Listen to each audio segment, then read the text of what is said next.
Belum yang ini. Oke, bentar ya. Ini lagi YouTube.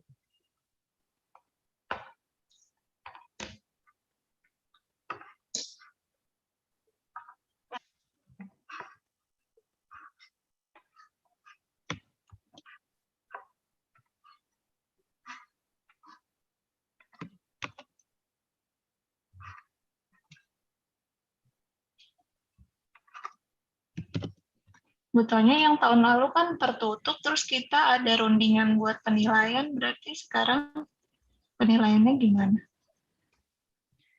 In the end aja. Oke. Sebentar.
Okay, good morning. Wait a minute. Good morning, everyone.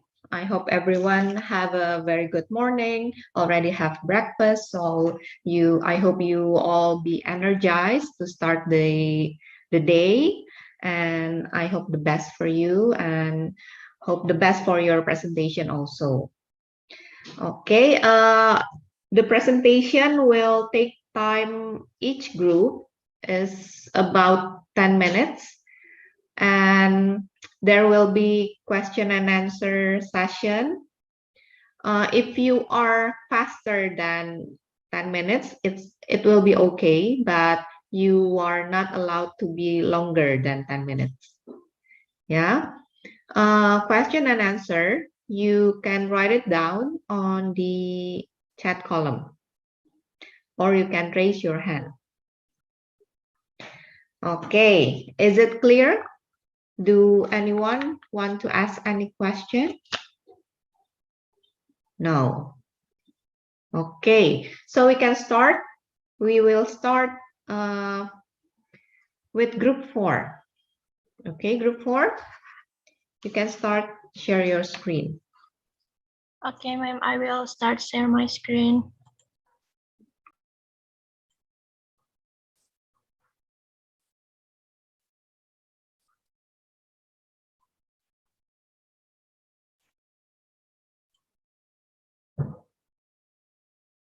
Can you see my screen? Yes, we can. Okay.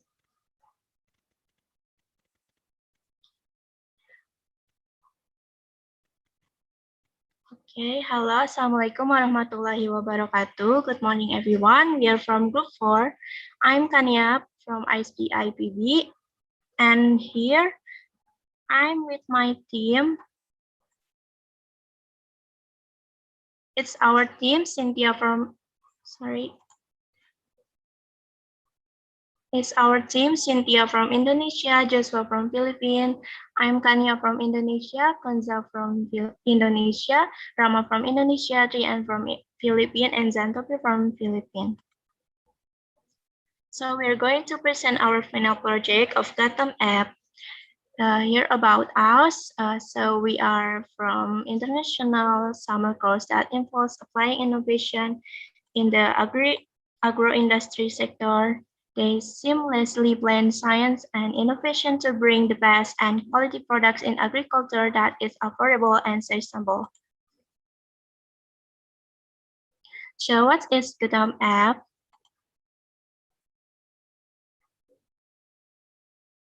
Gotham app, Gotham Nako is a smartphone-based application that is connected to drone sensor created to increase production efficiency by providing up-to-date monitoring data from sensor.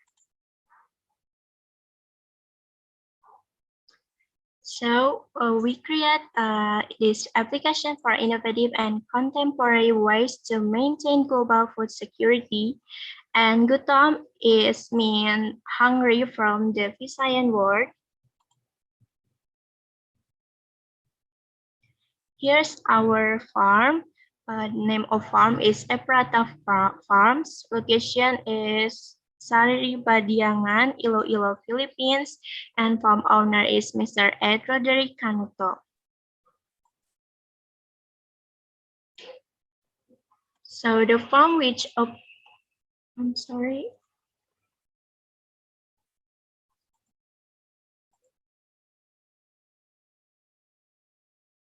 The farm, which operates as an agrotourism farm, is made up of 80 hectares of land. It is dedicated in producing organic food production to ensure sustainable agriculture without compensating harmful effects to environment and man. It adapts modern technology in farm operations to maintain good quality harvest, especially in high valuable vegetable production. It also has livestock animals and is an accredited venue for educational learning for starting farmers through the AT program. It also offers amenities for leisure and tourism.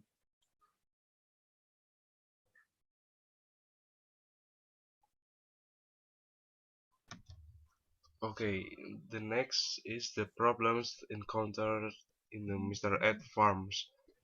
The first problem is the production efficiency in the farm, like watering, the fertilization, and the time to harvest was not doing by on time. And then the next problems, the production scheduling affecting time of harvest. And then the third problem is reject fruits and vegetables because of the poor production. And then the last problems, weather condition affecting the plantation like storm, the strong winds, and flood. Okay, the next solution. Smart ground sensor for plant growth monitoring using camera and sensor ag, humidity sensor for watering schedule, nutrient sensor for fertilization, automate harvest calendar, connect weather forecast directly to the farmer application and notify weather condition for upcoming bad weather.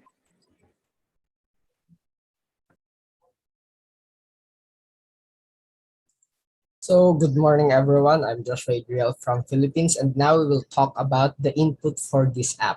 So, first input is plant date. So, in this input, we will save the date where uh, the time that our crop has been planted, so we can monitor it in our calendar. Next is the soil nutrient status. The purpose of this is for us to know the condition of our soil, especially its nutrients and minerals, so we can adjust it accordingly using fertilizers. And then next is temperature and weather forecast and humidity. All three of these are correlated, wherein we will base the conditions of our plants according to this as well. So all of these inputs have their own uses, which will be tackled in our process, which will be discussed by my group mates.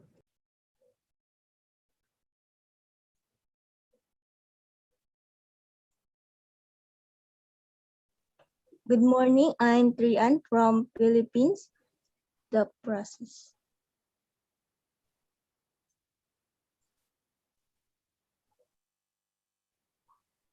Next slide, what's the process? It is automatically detect humidity and temperature changes for watering, automatically soil nutrient status, connect weather forecast, and automatically calculate harvest time by filling the plant date.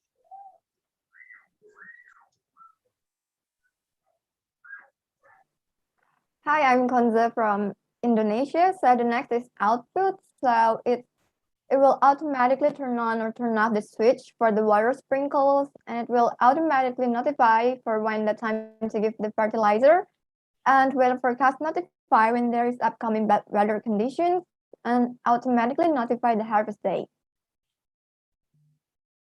So this is the look of our prototype for the final project. So in here we have the main menu or the home. We have farm control, farm monitors, farm schedule, and weather forecast. So this is means to have our farm under control and monitored by IoT. And we can see that in the farm monitor, there's a device that connected like weather sprinkles, and there's the status of soil humidity. When it's below 32, it will just automatically turn on the switch, and when the water is enough, it will turn off the switch. And there's like nutrient sprayers and drones and pH meter, and we can add a new device or anything as much as we like in here in the plus sign. And we can see that swipe that left to right to see the plot 1, plot 2 to choose, and then the farm control, there's a device management to see which one what is the device that connected in the farm, and there's maintenance order. So when there's a device that have a damage or there's an error, we catch that, and it was processed to be in here in the maintenance order. Like there's a scale of priority that there's high, mid, and low, so we can know what is to fix. And then there's farm schedule. We input that the plan date, and with big data processing, it will show us the prediction of when is the harvest date. Next. So we aim to give you the best, efficient, innovative solution to improve your production in your farm. So Gutom app helps to improve your production efficiency through proper management and monitoring of your crops. With its multiple features, your farming experience will never be the same again. You can access your farm at the comfort of your home and get constantly updated with your crops growth straight from your phone. So manage your farm anywhere, anytime with Gutom app. Thank you Terima very much, kasih. Terima kasih. Terima kasih. Okay, that's all from us. Is there any question? Okay, good job, group 4. You have spent 9 minutes. You make it very efficient. Okay, is there anyone want to ask questions? Maybe I will. You haven't mentioned about the process of your interview. Maybe you can tell us about how can you reach Mr. Ed Rodriguez. Is it right? Mr. Ed Roderick, sorry. Ed Roderick. And also how he react on the interview and etc. Yes, please.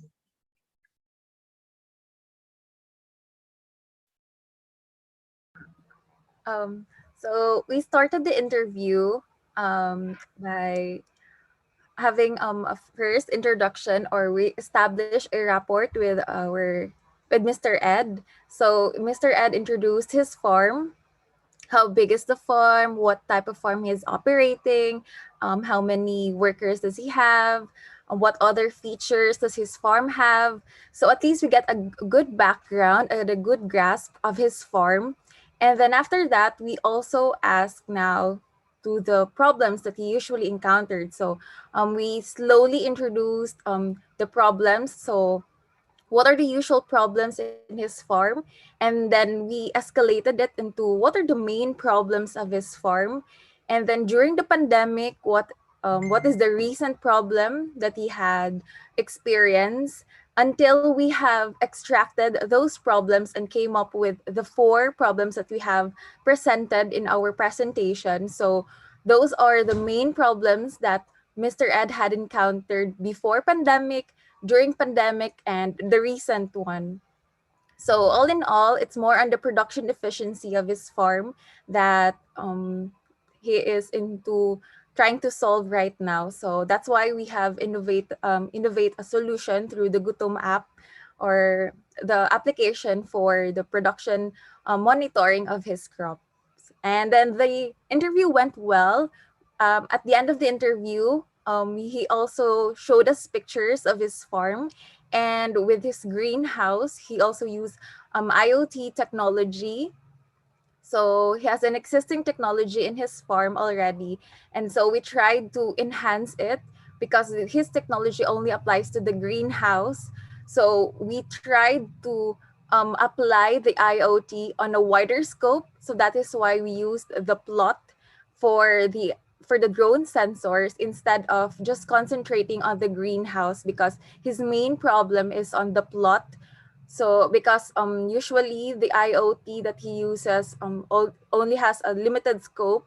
So through the drone sensors, we tried to get a wider scope of the plot, so that he won't have trouble in monitoring his crops. So that's it.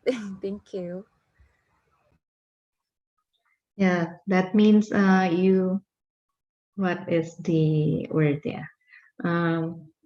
Well, you make it more advanced, yeah. The technology that he recently used. Okay, and did he accept that idea, even though it's not a real technology yet? Yeah, he was also excited about it, knowing that we can do a mock-up prototype for that kind of technology. Okay, and have you also include your interview question list on the document that you submitted?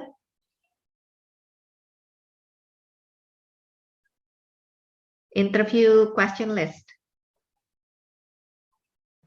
Not yet, I think. We only submitted the presentation. Presentation. Okay. Do you have it? Can you please show me? The interview questions. Yeah. Okay. Is it written? Yes, it's written in are we gonna share screen? Yes, please. Just for a moment. Yeah. And also can upload it also. Submitted also. And everyone, do you remember that I asked you to complete the photograph of your case study farmer? I already gave you the link.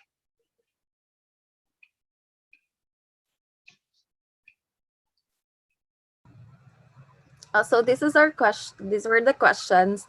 Started with the four main. Sorry for the notes. These are the four main questions that we asked. And then, so what type of farm do you operate? What usual problems do you encounter? What is the main problem with your farm? And how does the pandemic affect your farm?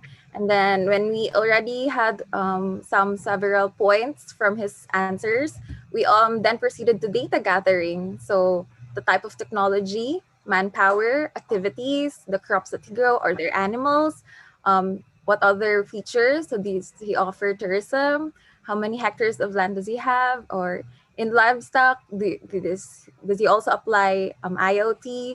And we also have additional questions, but it was not written in here. It was just spontaneous question that we asked, especially on the technology that he uses in his greenhouse. Okay, thank you so much.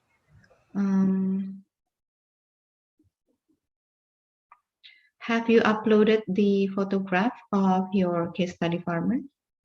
Yes, in the Google Drive Meet. Okay, let me see.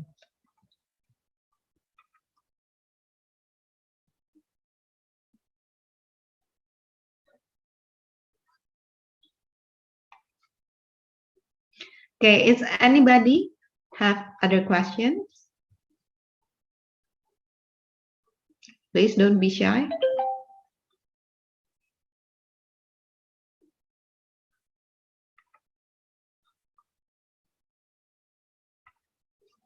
Yes, hello.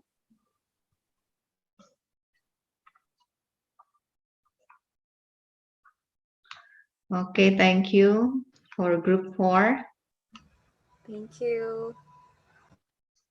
We will continue with group 2. Group 2, are you ready? Yes, Miss Tonya.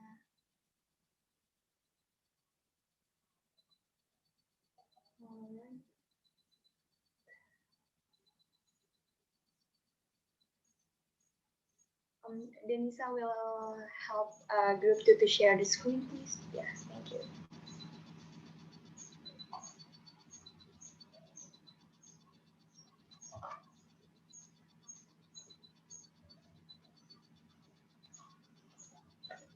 Okay, may we start now, Miss Tonya?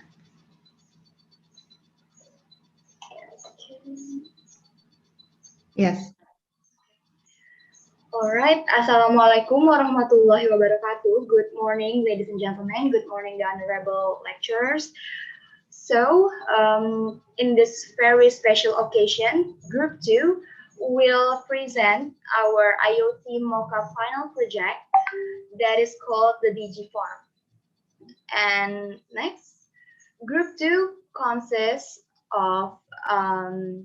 of me, Quintina, Altrista, Irana, and Denisa from SV-IPB University, Indonesia, and then Rustom from Tarlac Agricultural University, and then JN from Mariano Marcos State University, and Kevin from Central Mindanao University. All right, next. And these are the things that we will explain to you today. So the first, I will tell you about our farmer's background. Next, our farmer is Mr. Bill Clinton Madrid from Mariano Marcos State University, Philippines, and then he has more than 6 years experience, of experience working in crop production, and he teaches crop farming, and he has almost 1 hectare field. And we interview him via Google form because we have invited him. We tried to invite him for an online meeting, but I think he was quite busy, so he cannot join the meeting. And then, so we tried to make the question list and then the interview as simple as possible. So we asked him some questions related to our final project, and then thank God he answered it, and we got the answer we need to make the IoT. All right, and next. Yep, my friend Rustom will tell us about the problems and the solutions. Rustom, please. Thank you. Hello everyone, so I'm Rustam Jailam Banisha from Tarlac Agricultural University, and here are the problems that we have gathered to Mr.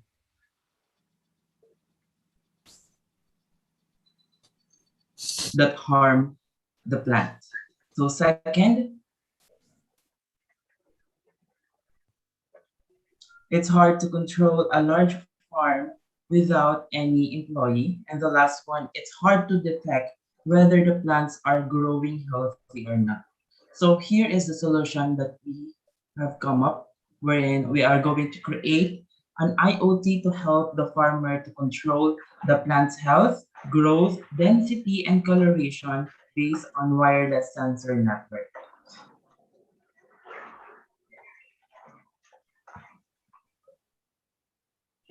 Wait, next. So we have made a simulation of our IoT wherein there is a plant sensor, drone, and drone controller, wherein plant sensor will be installed on the field, and the plant sensor will detect the problem in the plants, and it will the data will be transferred to the application, which is the DG farm. So maybe the DG farm will encode all the data. Then when the problems have been successfully identified, through the application, the drone will solve the problem through the help of the farmer, of course. So this is the process wherein the plant sensor will transfer the data to the application, and the application will control the drone. So of course, the application will be manipulated by the farmer. So the next will be discussed by Ms. Denisa. Okay, next the mechanism. First is plant sensor collecting the information from the field such as light, humidity, temperature, soil, and moisture, like an input to the application. Two is optimized with data from the sensor, then transmitted to the application. Three, drone can monitoring crop health, crop growth, density, and coloration, can provide accurate field mapping, and used to apply spray treatment like water and pesticides.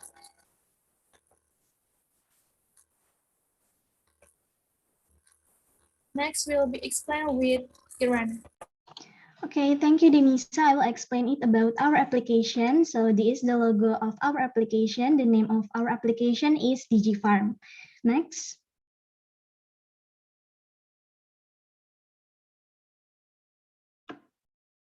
So if we run the application, when the first thing we see is welcome to the DG Farm, and there is a slogan from our application. We help you to maintain your files in just one click.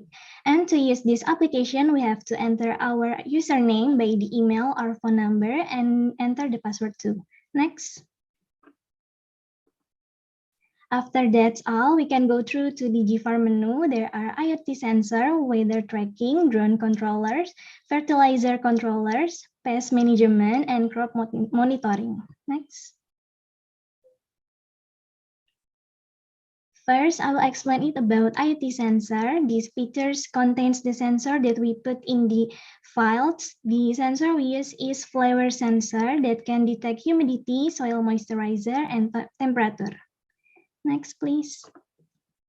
Next is drone controller. We can use this application to connect the drone and the remote control. These features can locate our drone via GPS. It can also control the watering of plants or the pesticides to plants. Next features menu will be explained by Kevin. Thank you.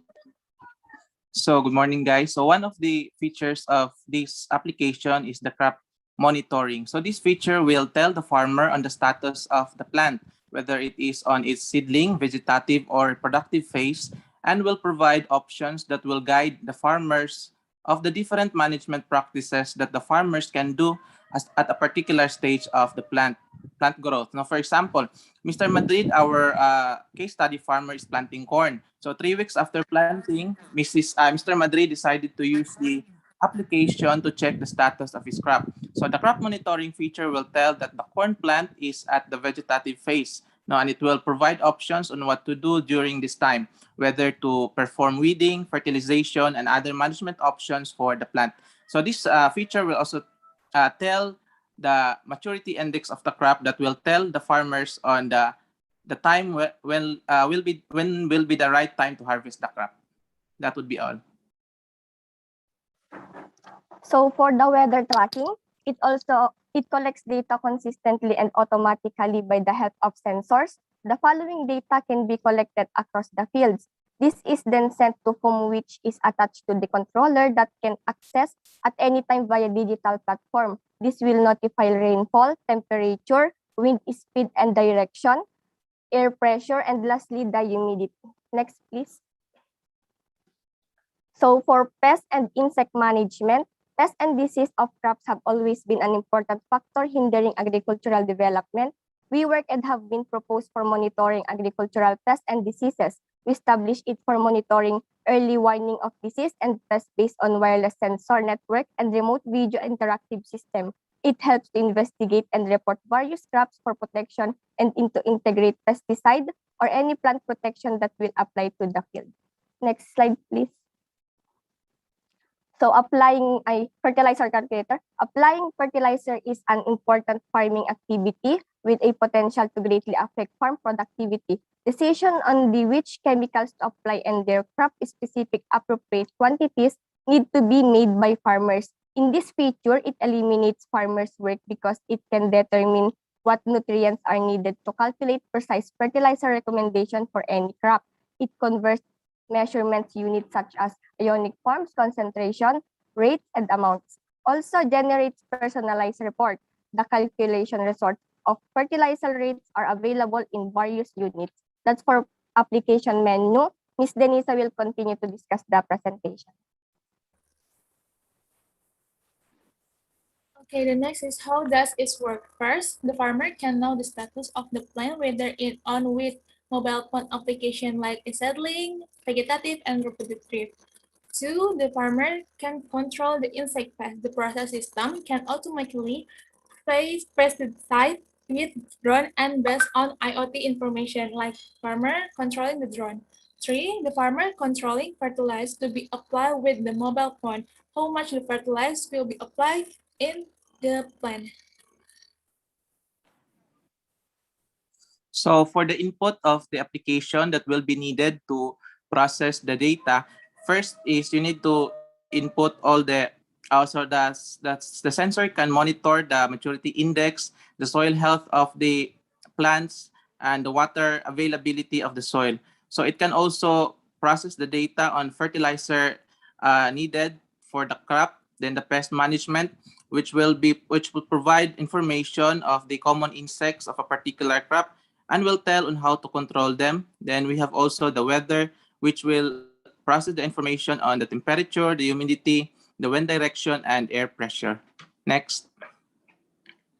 So after the application have identified the inputs, it will process the input.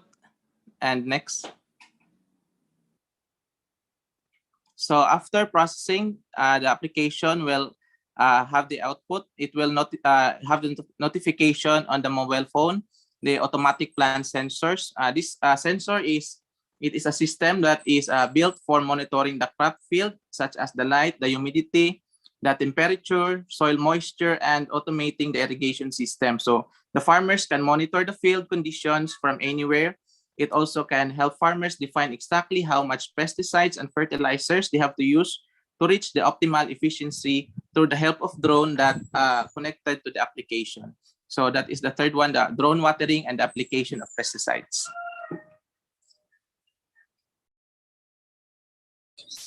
So the plant sensor has a system that is built for monitoring the crop fields such as light, humidity, temperature, soil moisture, and automating the irrigation system. Probably the most popular of smart agriculture gadgets are very smart farming sensors.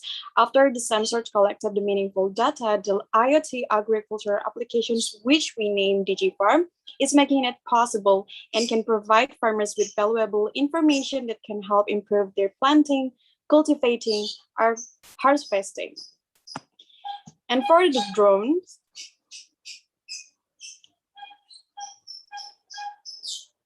drone is for gathering valuable data via a series of sensors that are used for imaging, mapping, and surveying of agricultural land.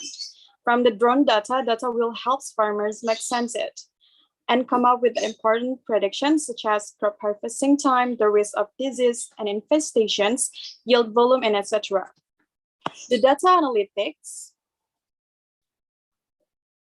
tools help make farming, which is inherently highly dependent on weather. Drones are better equipped than airplanes and satellites to collect agricultural data apart from surveillance capabilities. Drones can also perform a vast number of tasks that previously required human labor, such as fighting pests and infections, agriculture spraying, and crop monitoring. And the drone has its own controller, which we can put our phone to collect the data from the plant sensor. Next.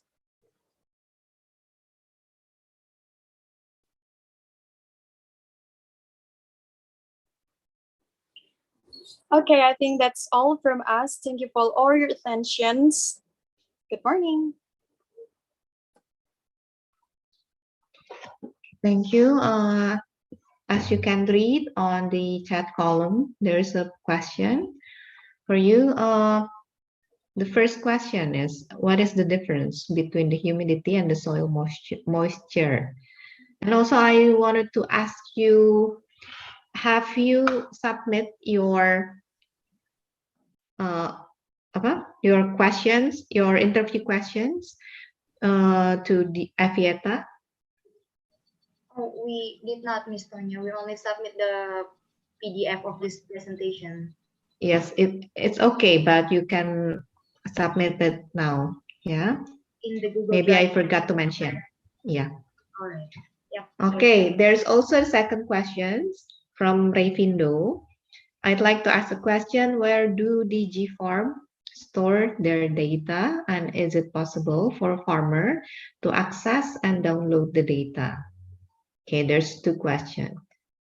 You may answer. So I would like to answer only the first question on the difference between humidity and soil moisture. So humidity, it is the measurement of the vapor content of the air. So it is the vapor content is the state of water. It is the water in gaseous form. So it has evaporated. So humidity can be feel in the air, while the soil moisture is related to the content of water. So meaning the water is in liquid state. So humidity is the water in gaseous form, while moisture is the water is still in liquid state.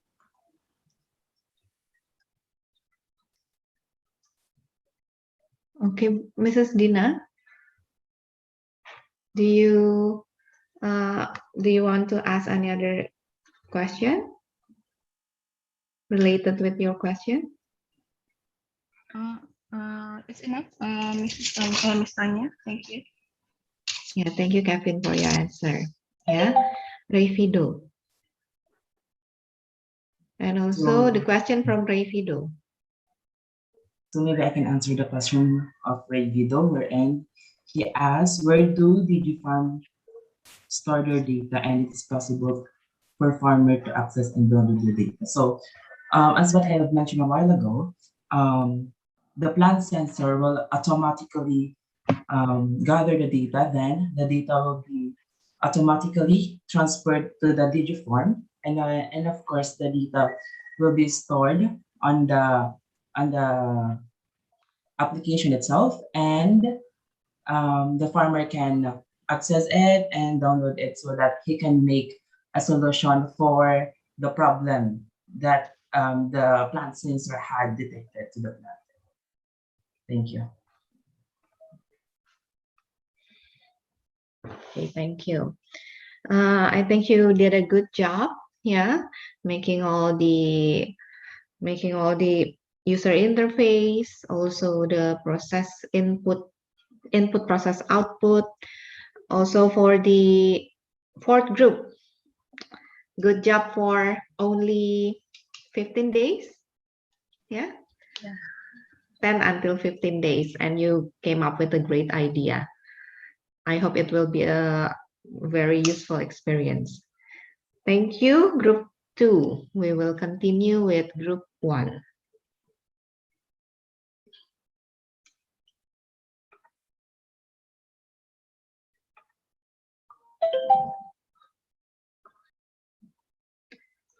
Group 1, you haven't submitted your case study farmer photograph. Yeah, I haven't seen it on the folder.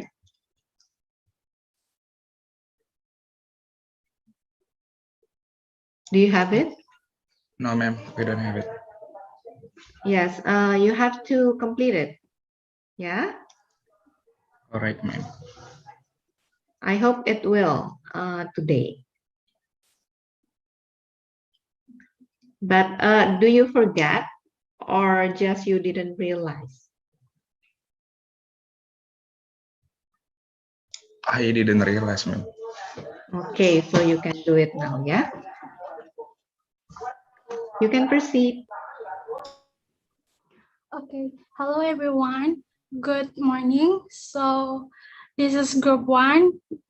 Today we're gonna present our mock-up presentation. First, let me introduce myself and my teammate.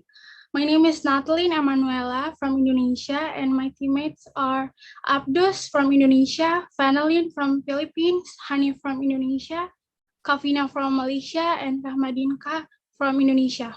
Next.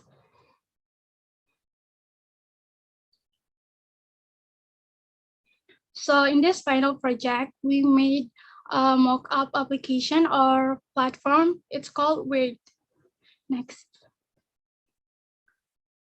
So what is Weird? Weird is the acronym from Weird. Weird is an application that dairy farmers can use to advertise and sell their products to their customer. The application provides the information of the product and how it is made and handled. Next.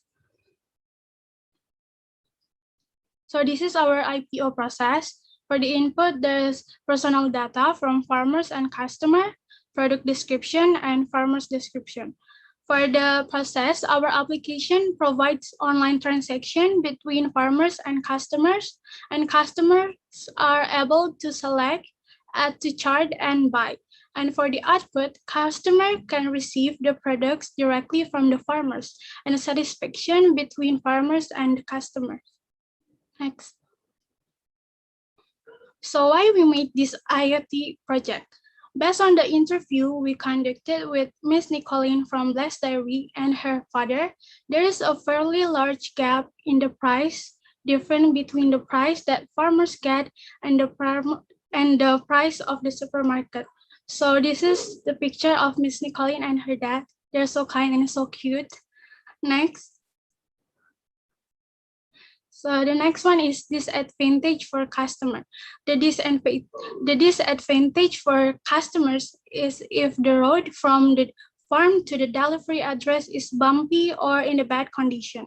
The quality of the product farmers might be lowered because it can affect the product that is being delivered. Next.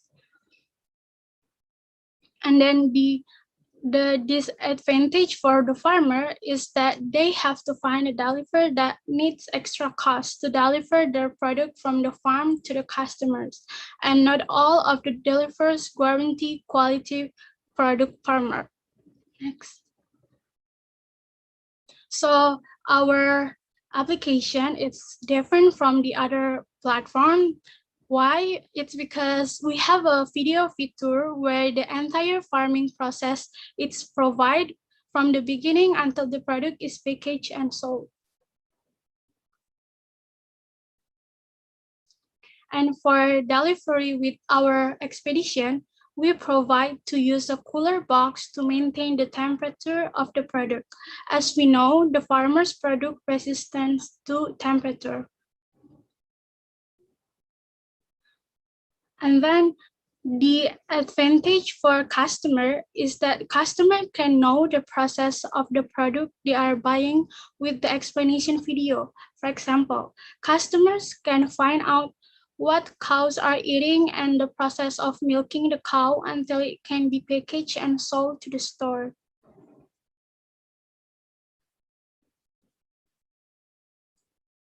So next slide will be presented by Kafina. Good morning, everyone. So I'll be starting on advantage for farmer. The advantage for the farmers are each farmer can sell their products directly to the customers. This platform also provides freezer boxes for farmers to keep the product temperature in the best condition. Therefore, this platform provides this facility by subscribing to membership. If you have already subscribed, you can use a voucher if there is a promotion in the future. And there is also a free customer service for 30 days. Next, we will see how our application looks like. Okay, so first you can register to your account by signing in. You can sign up with Google or create your own account with your own email and password. The next page, you can see the homepage of Weird. There's a video of the farmer and photos of the products. There will be the videos from the milking process until it's packaged, when it's cooled and everything. You can see it over there. For the next one, the next step is you have to place your order, set your delivery date, and fill in your address. And if you're done choosing the products, you can click the Save Transaction button.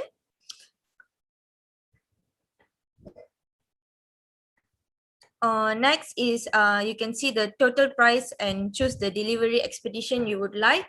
There it will show the total price of your milk and also your delivery charges. And then you can also see your profile. You can change your profile also from time to time, since there will be people moving and all, so it will be easier for them to get their milk delivered. Okay, this is how our application looks like if you open it on a smartphone. It's all the same process. The first is the sign up page. The second page is the videos for the customers to see, to check out how the milk is all provided, how clean is the farm and all. And next is also the same. You can click the date of your delivery and you can save the transaction. And then the next page will be the total price that you need to pay to the farmer. And you can also click the type of milk you want. After you save the transaction, you can click how much do you want, and the final one is your own profile. Okay, that's all from us. Thank you. Okay, good presentation. There's a question from Rafi. Can you see it? What is the purpose of the video? Is it for the user watch the video how to, like on the YouTube, or the user can put the record its own?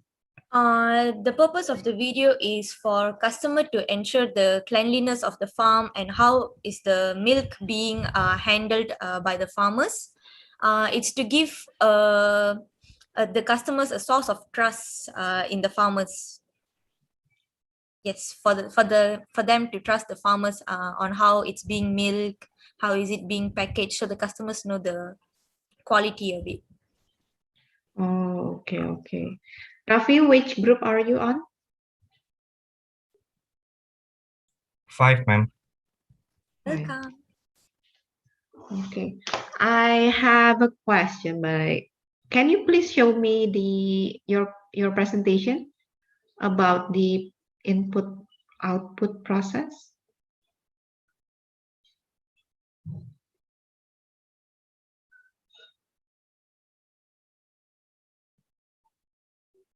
Is this one? Before this one?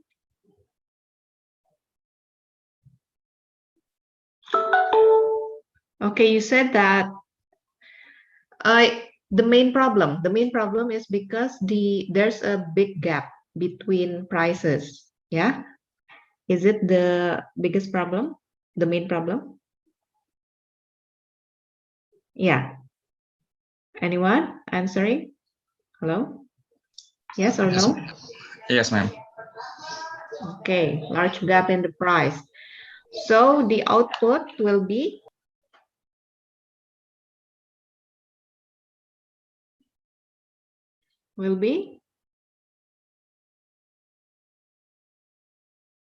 customers can receive the product directly from the farmers.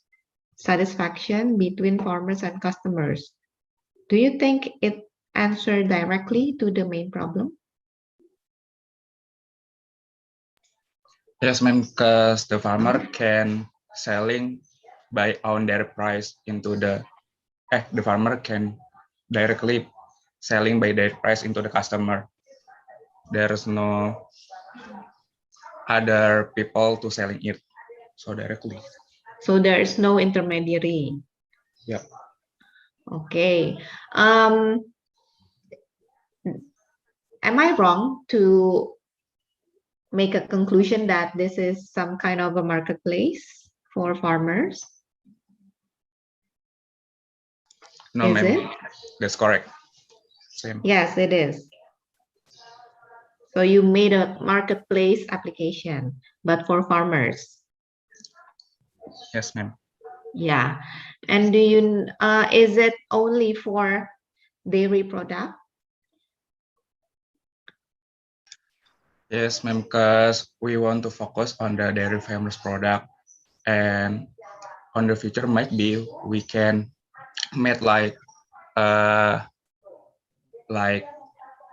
word education for the farmer. So there's no only that product. So there will be a several product for the farmer. Oh, several product for the farmers. Do you mean that you will process the product, make a new product or sub product, or the farmer will? The farmer will make any product. So maybe you will give them trainings or things like that to develop their product, not only the recent one, but also any other product.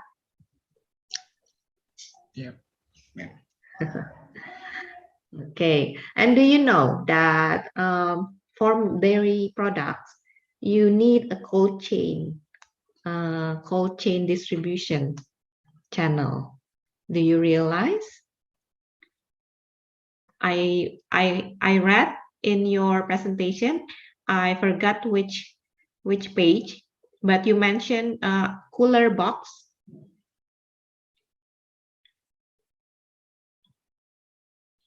Yes, cooler box. We provide. It means you the one who will provide it, or the farmers. Because our application will make like an ecosystem like Apple use, like Xiaomi do. There will be, we made from the beginning until the delivery, until the product come to the customer. It means you will cover the expedition also, and you will also be the marketplace application. You don't use another vendor for the expedition. No, we don't. We need to collaborate too, but the expedition from our application, we provide to color box that maintain the parentor, but we don't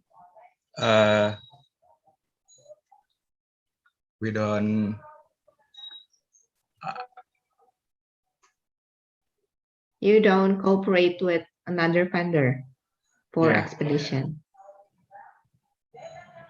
Okay, so you will cover also the expedition and also being the marketplace for them. So it means you have to make a gap for the price for you, for your expenses. Yes? So you are the only distributor. Am I right? No, ma'am, but Please correct me if I'm wrong. We don't limit the collaborate with some platform, but we decide to make our ecosystem that provide to any need in the system. What kind of ecosystem? Like from the farmer, and then the delivery, and then the product came to the customer until the beginning, until the end. We provide that. Okay, thank you. Miss There's Tonya, a question. Yeah. a question to the group. Okay. Hanif, yes. Yes, ma'am. What of opportunities and challenges if you deliver the product in marketplace? Opportunities and challenges if product delivered in marketplace.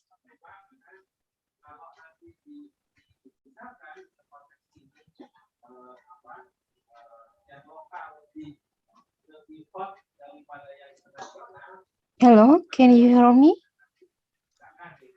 Sorry, ma'am, but in my hear your voice like a robot. What is it? Challenges and Opportunities if opportunity and challenges. Product distribute in marketplace. Hello. I think the opportunities for the farmer is they can sell by their price own, and the challenging like not all of our farmer can know about this application. Because of that, we need to educate them to how to use this application, how to make a good quality videos to make ensure the customer know their product. I think that's it, ma'am. Okay, thank you, Ms. Tonya. Yeah, okay. And there is a question from Catherine. How can they secure the price will be cheap? Because they will have an addition from the shipping, additional shipping fee. Yeah, answering the problem that is the large gap price. And I want other than Hanif to answer. We have Abdus, Panelin, Kafina. Yes, can please. I answer this question? Yes, of course. So basically, in Malaysia right now, the milk we buy is around 14 ringgit. But then milks, according to our interview, milks that are sold in the farm are around 70 cents in euro form. But then if in our money, around 3 ringgit, 80 cent or 4 ringgit only. So including the shipping price won't be that high to be same with the market price, because it will still have differences, but then not too big, but around 4 ringgit or 5 ringgit differences from the price we sell, including the shipping price and the price that is sold in the market. Is that answering your question, Ms. Catherine?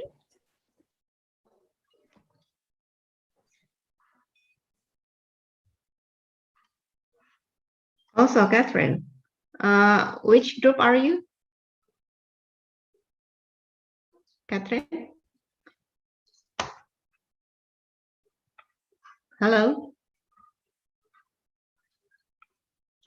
Catherine?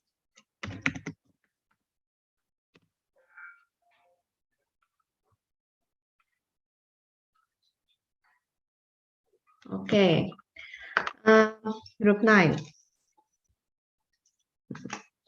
We have already asked a lot of questions, and we can go on with the other group 6. Thank you, group 1. Thank you too, ma'am. Good morning, everyone. Ladies and gentlemen, this is group 6, requesting Lutfi to share the screen. Okay. So again, good morning, everyone. Do you hear me? Yes, we are. Okay. So let me proceed with the presentation. Let me present to you our IoT prototype, which is High Agro. Next.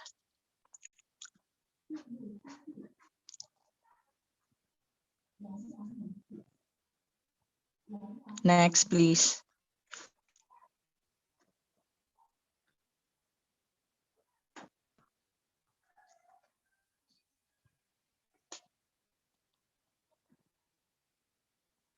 Okay, so the context of the problem, no, go back to the introduction, please.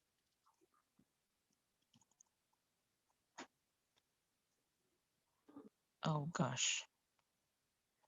Another.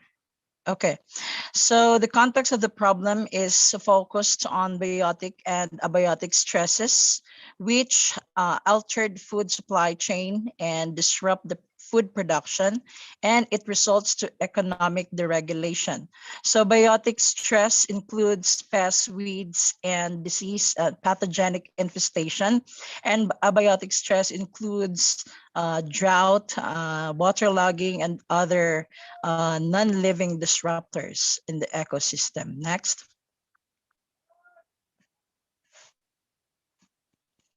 But we have an assurance that there is technological breakthrough in the form of Internet of Things, and we have also the heart of the farmer's adaptivity, and it will result into competitive farming and profit stabilization.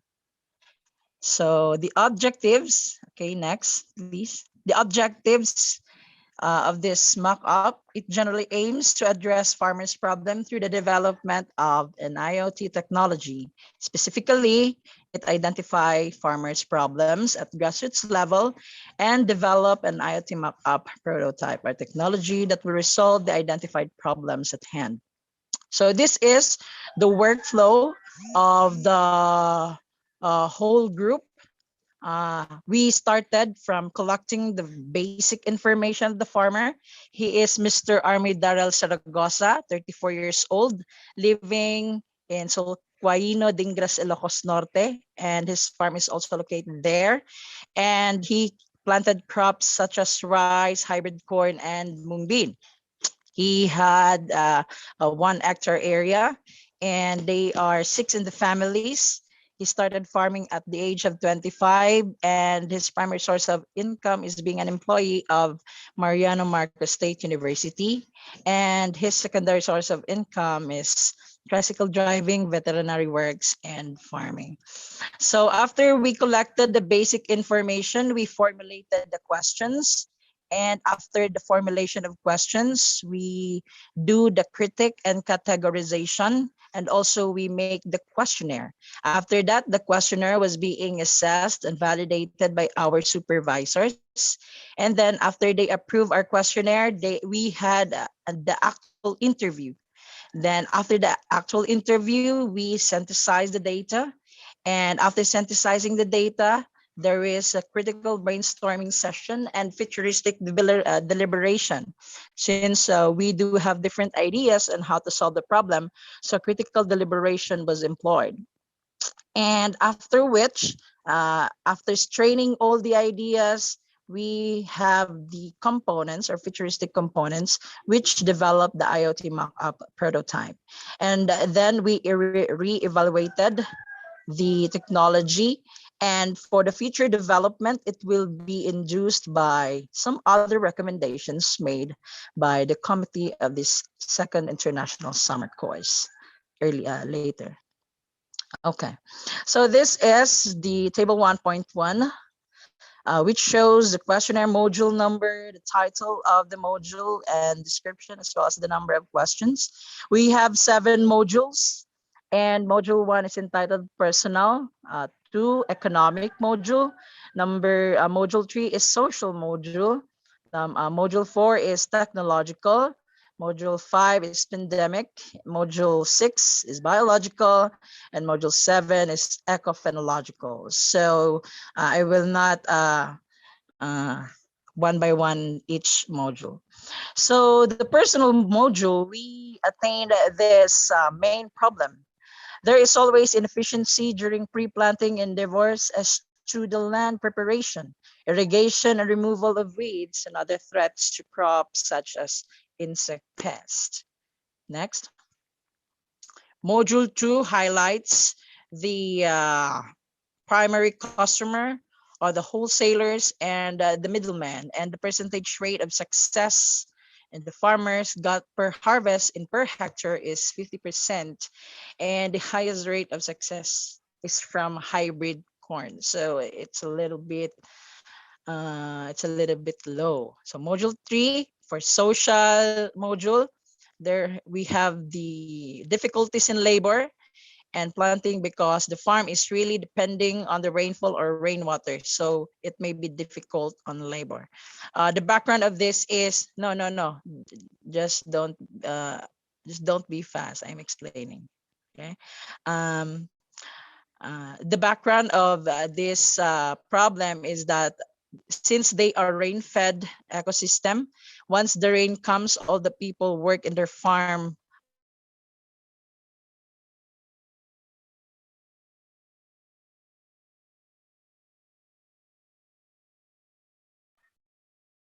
AJ, are you disappeared?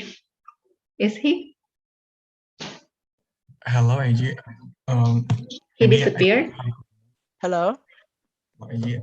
Okay, sure. Okay, next. Okay, next, please. Okay, this is the technological module or the module 4. The farmer's primary need for technology is a tractor and a rice field, and yeah, they dream to have technology that will control farm operation just by clicking on the phone. And for module 5,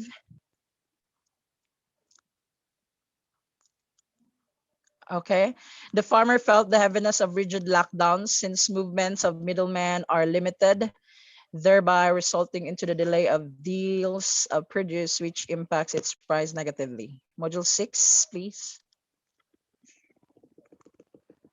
Okay, so the most profitable product for him is growing corn because it is more expensive than rice, but the farmer says that he chooses to grow mung bean because it don't requires a lot of water, and to grow mung bean is nature breaker in the soil. Yeah, sorry for the wrong typo. And the last one, the module 7, is the ecophenological, but the main thought here is he needs to have an urgent monitoring of the environmental conditions in his farm. Okay, next please.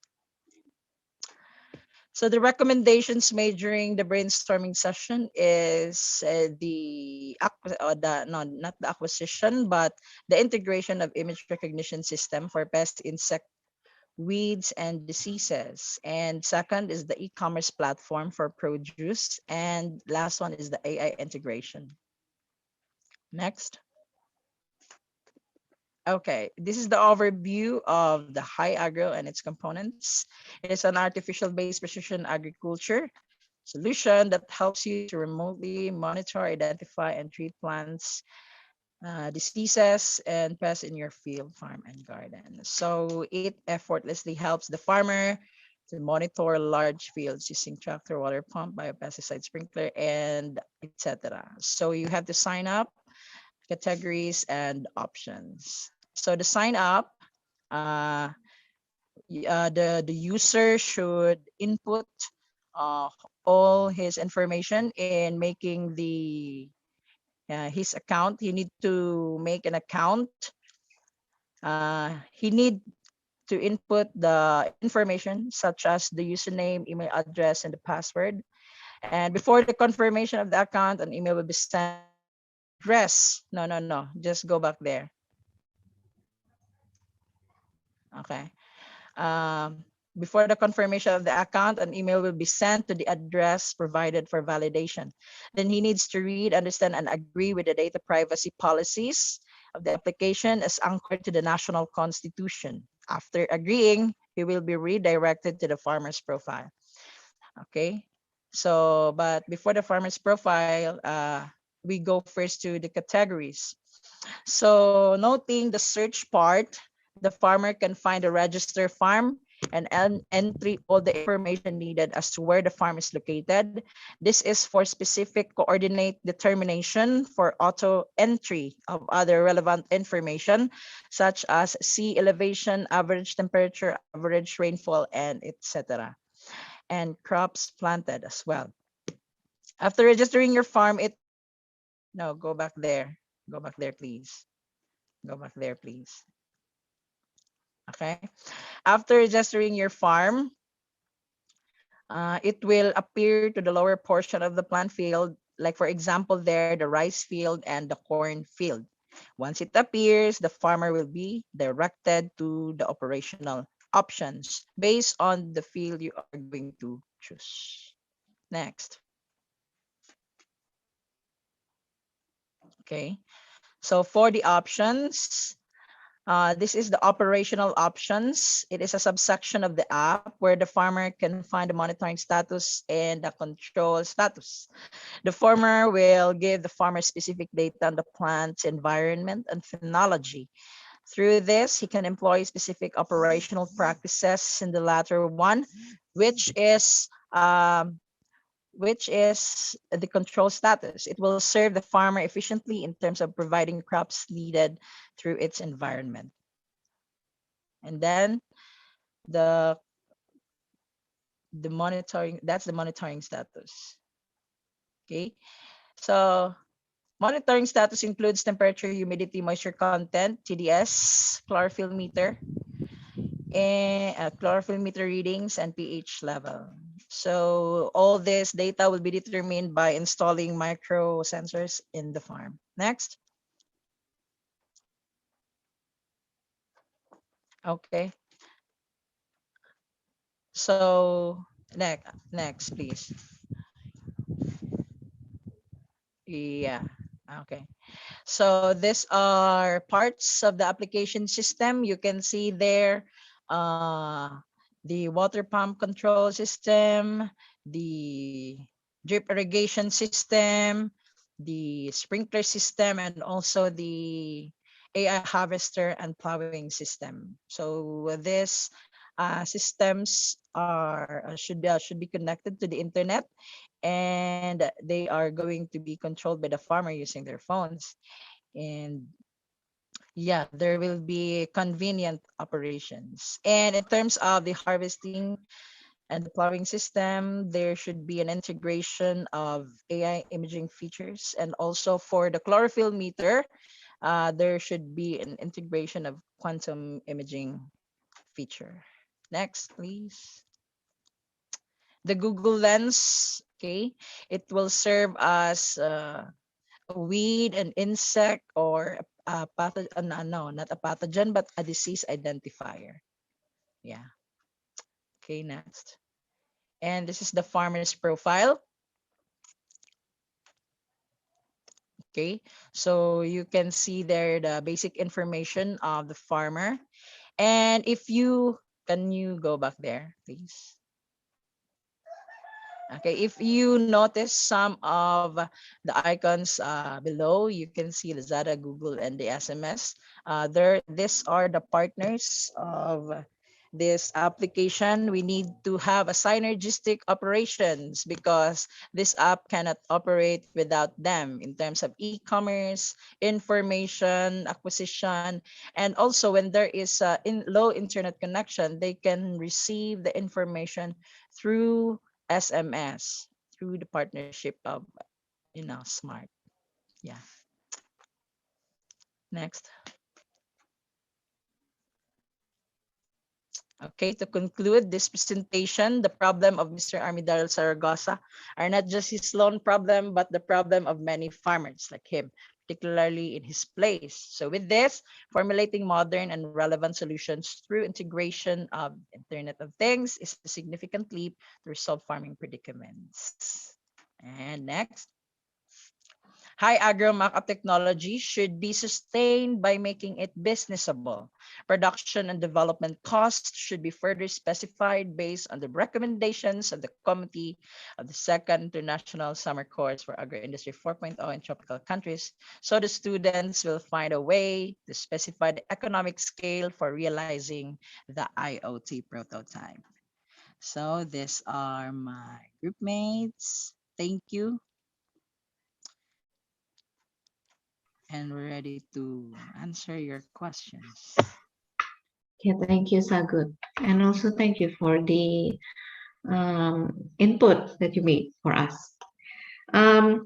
Is there any question? Let me see. There haven't. You can put your question here, yeah, on the chat, Zoom chat. Maybe I have a question. Yes, do you think that other than your case study farmer can also use this application? Yes, ma'am, of course. Because our application, we can integrate it with other farmer. Okay, and what is the categorized farmer?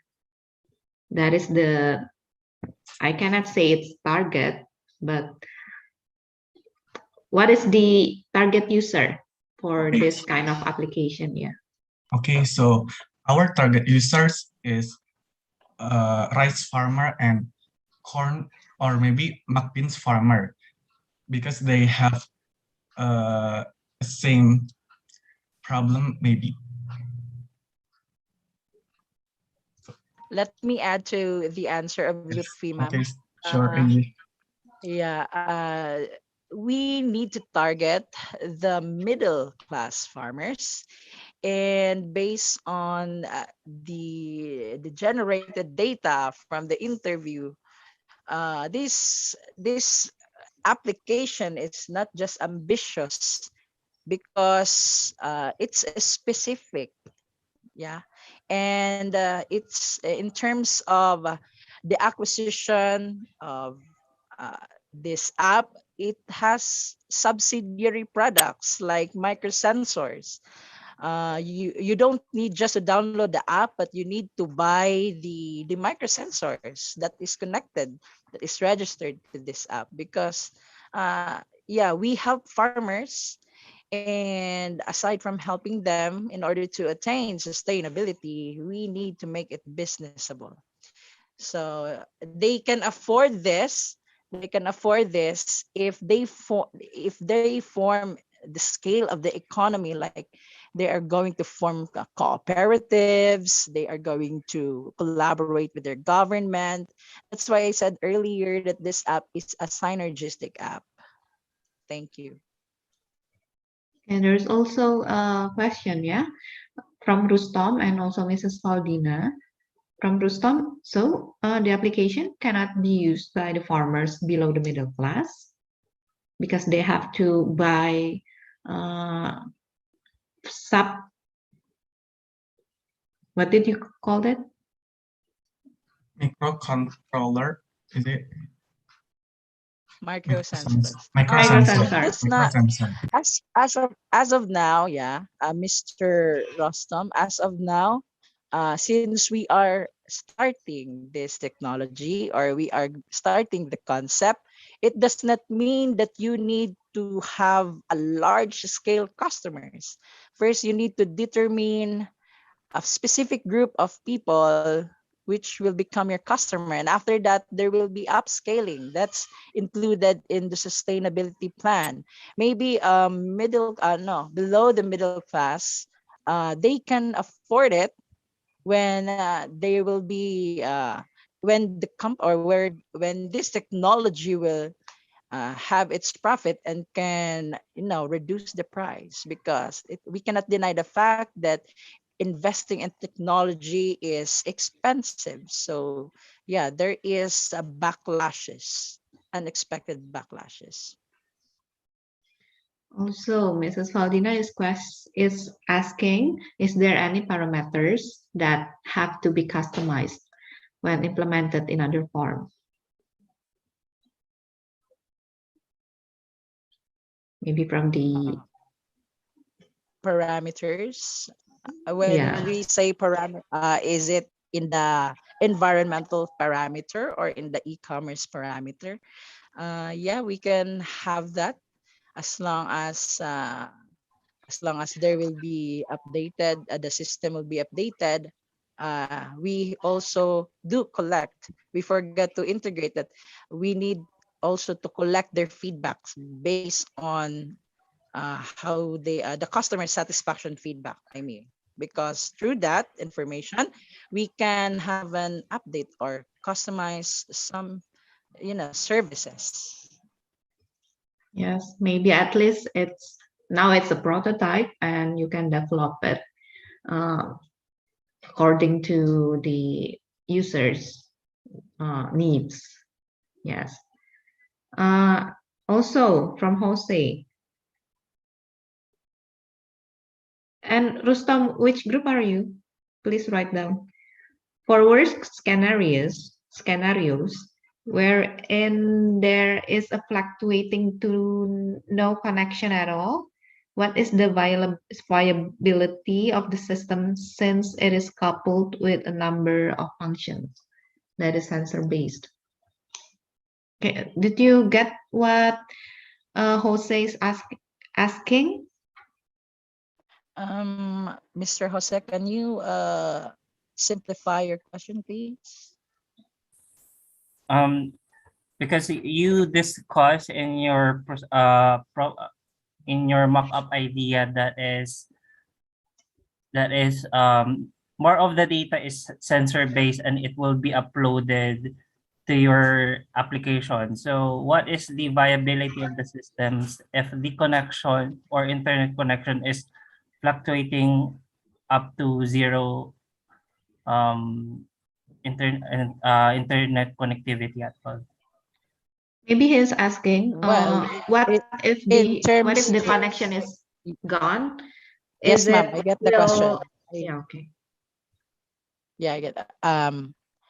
The in terms of viability, since the app is highly anchored to internet connection, the simple answer of that is there is low viability.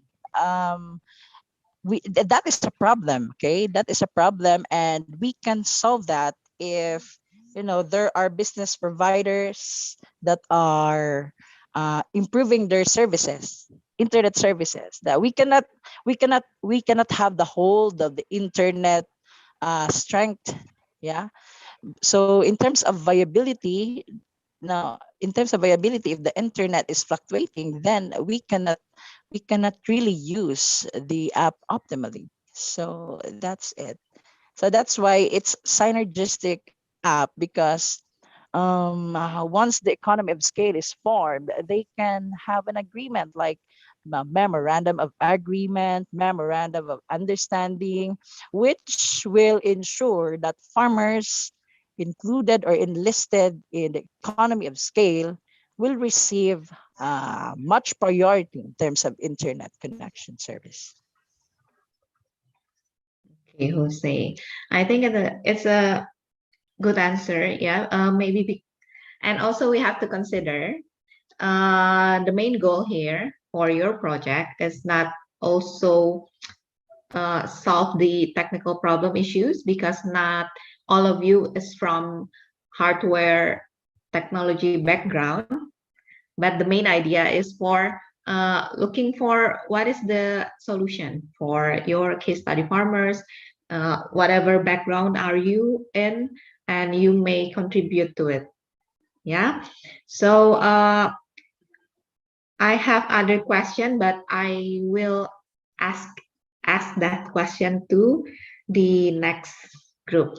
So thank you, group 6, Thank for you. all your work. Yeah, you did Thank you, a good everyone. job. Yeah, excellent. And we will continue with other group. Group 5.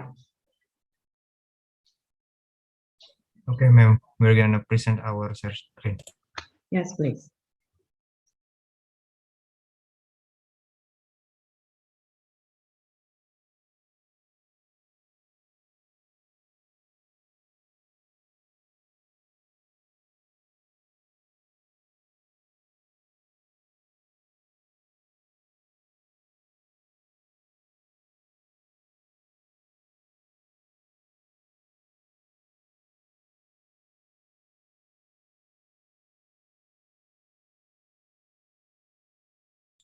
You guys can see my screen? Yes, Safi, we can see it. Yes, I'm Rafi. Okay. Good morning, everyone. My name is Rifanka. I am from Group 5, and I will be the moderator of this presentation. Today, me and my friends from Group 5 will be presenting about our group's final project. Next slide, please.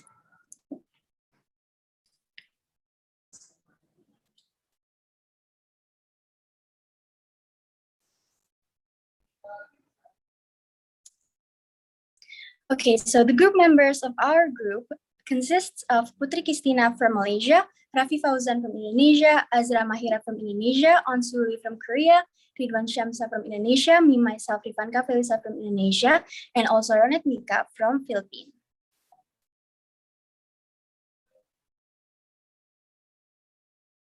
Okay, so the main topic that we will be explaining on this presentation consists of 4 main topics. The first topic is about the farm of our study case, which is Jane and Emma's farm. The next topic will be the technology that they use. The third topic will be the problems that they face day to day. And also the last topic will be the solution that we have for our farmers. The first topic will be presented by my friend Azra. Azra, the floor is yours. Okay, thank you, Rifanka. So our case study farm for our final project is Jane and Emma's farm. They are cousins who own and run a farm together, which was established by their great-great-grandfather back in 1876. Jane and Emma's farm is 1,200 hectares in size, and as you can see from the picture here, the land is very flat and large in a Mediterranean climate zone, which is winter rainfall, and when it's summer, it's very dry and hot. Their farm is just a couple miles from Adelaide, Australia. Next slide, please.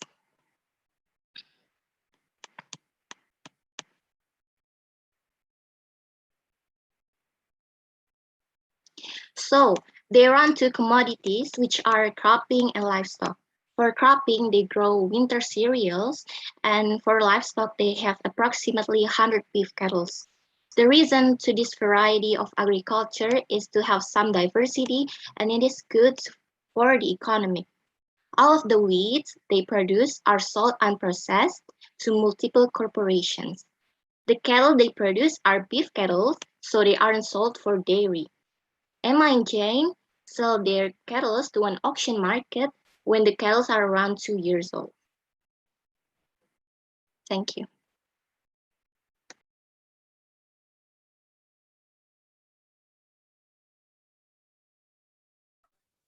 Okay, thank you, Azra, for the explanation.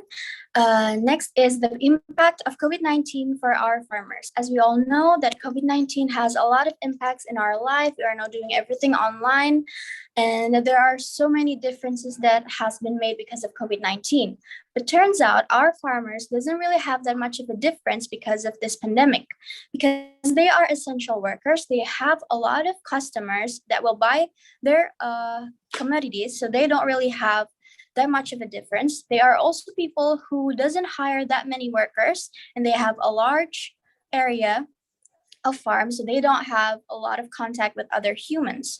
But turns out they actually have a positive impact from this pandemic, which now they get to sell their commodities online, which they didn't have that much of an access to before.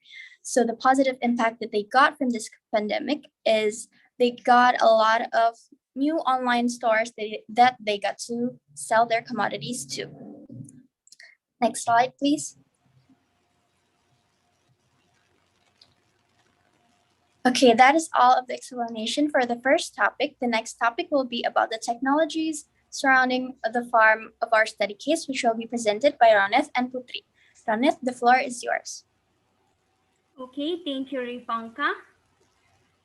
Okay, again, I am Roneth Nika. So there are 3 technologies that Emma and Jane's farm using in cropping and livestock farming. So these are drones, tractors, and GPS. Next, please.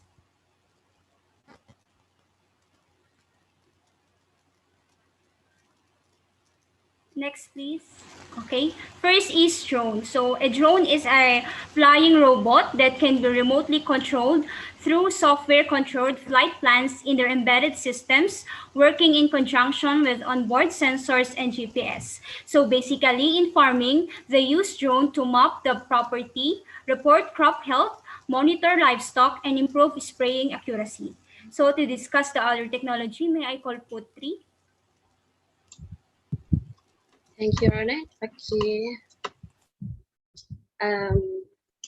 For the tractor, a tractor is an agriculture vehicle designed to generate a high tractive effort at low speed for the purpose of towing a trailer or other agriculture machine.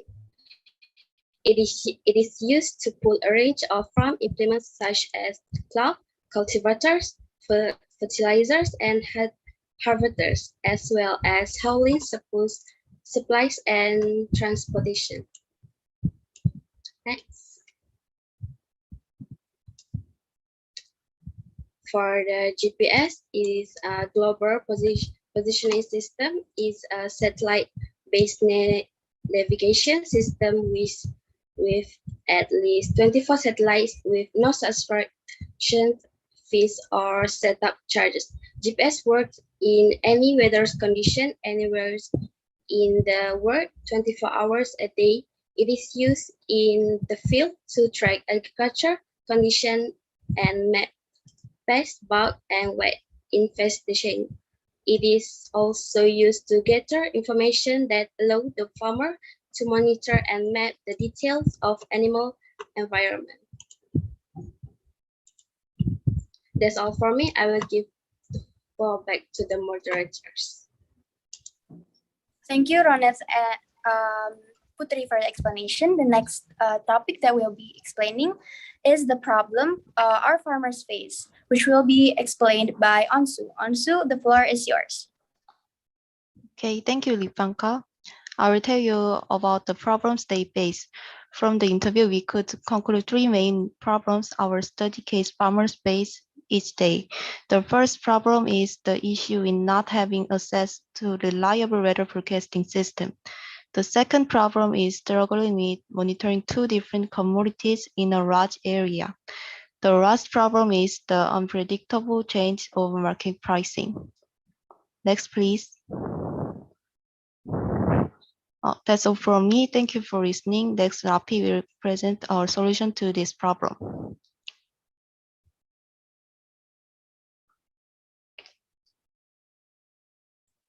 Okay, so this is the input, process, and output.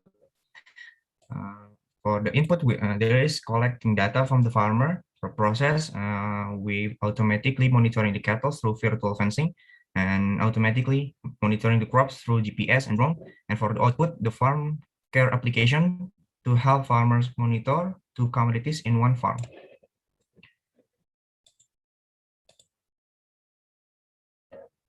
So this is our solution.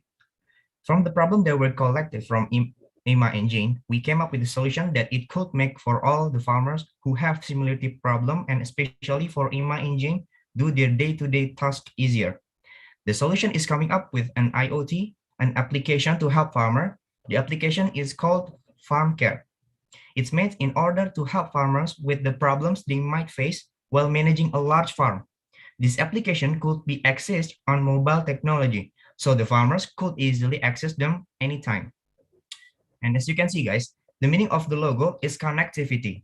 By opening our application, Farm Care, the user can access the cattle and crops information. And also, this application is featured with weather forecasting system. This is the home screen of Farm Care. As we can see, there are two options to monitoring the farm, cattle scares and crop scares. The application is suitable for the farmers who have two different commodities to take care of. For example, we choose our problem, Emma and Jane, they have cattle and crops.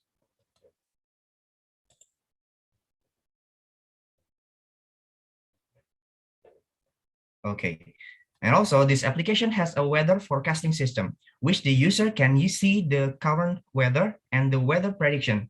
As we can see from this weather section, there are temperature and humidity rate that can help the user to know about the air and soil condition of their farm. For the additional feature, there are updated news about the weather and farm news.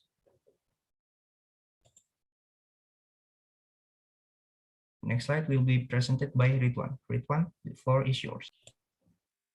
Thank you, Lafi, for the time. So here we have the menu for the cattle care. We can see the summary of the data from the total cattle, ready to sell cattle, healthy cattle, and sick cattle. And also that we can go to the virtual fencing and the list of the cattle. Next slide.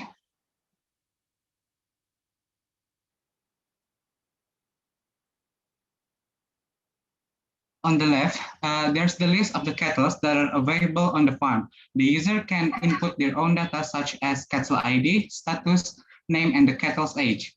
The cattle ID determines the type of the cattle and the text for the cow.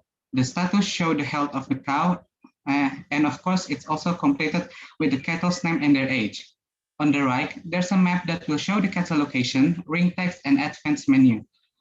Ring text will turn on the text that are attached to the cow. Add fence option will let the user to use a virtually made fence that will control the cow's movement through the app. So for example, we can add a square area on the map and all the cow that are tagged will be contained inside the box, and the user can monitor their cattle's position from the apps. Next slide. Here on the crops care menu, we can see the photo of the field, the humidity percentage, the water dampness, and the total land size from the user's input. Then there's the plant and machinery list for more details. Next.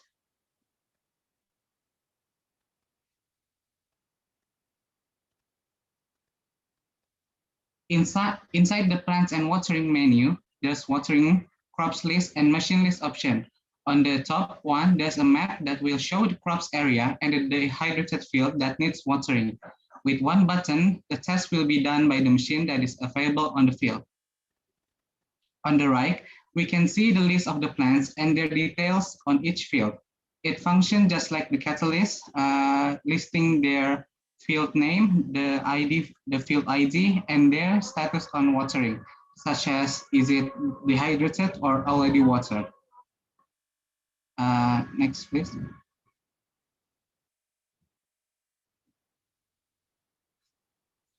And on the last, we have the market section. The market section will monitor the trend on the market world, such as the top selling crops or the most cow sold on the based on years.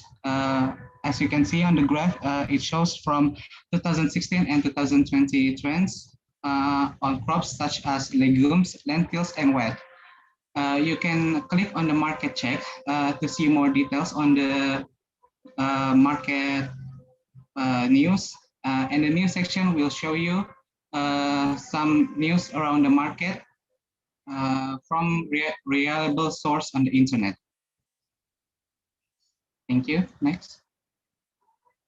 Back to the moderator.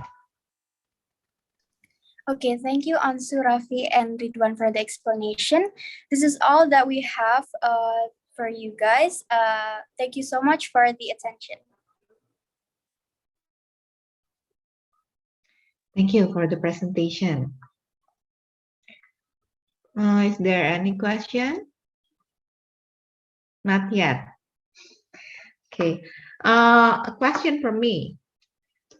None of you is from the four climate country. Oh, there's Yunsu. Is it in here? Yeah. Did you recognize the difference between farmers in your country and also the condition on your case study farmers condition? What is the difference? Because there's Malaysian besides Indonesian, and also Philippines and Korean in your group. Correct me if I'm wrong. Is it? Okay. Do you recognize the difference? The difference of the condition of the farmers? And what is it?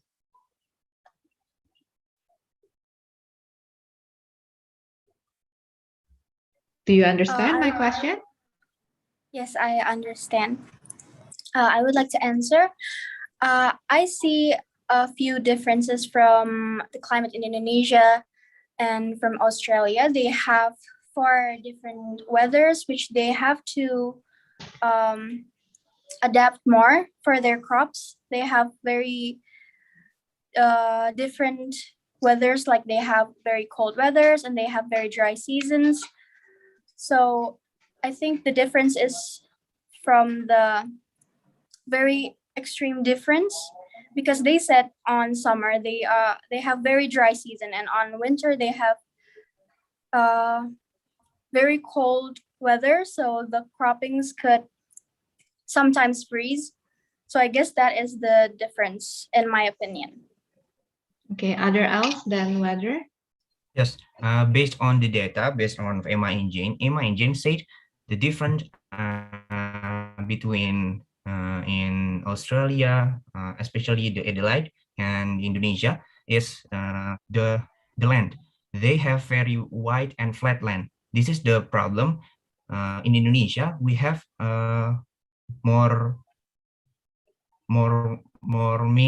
many structure, so they have only flat and wide. It is so our main problem to solve their problem. Okay, what did you find? It's something that is a problem in your country, but it's not in theirs. While during your interview, did you find out, oh, they didn't facing that problem that we are facing? Did you realize things like that? Sure, we have rain rate so so high. Emma and Jane said they are in Mediterranean area. So if the summer they are not rain at all, so they don't have water anymore for the crops. In Indonesia, we have rain rate so high, so we don't have to worry about the water condition. And what is their solution for that? To overcome their less water on dry season.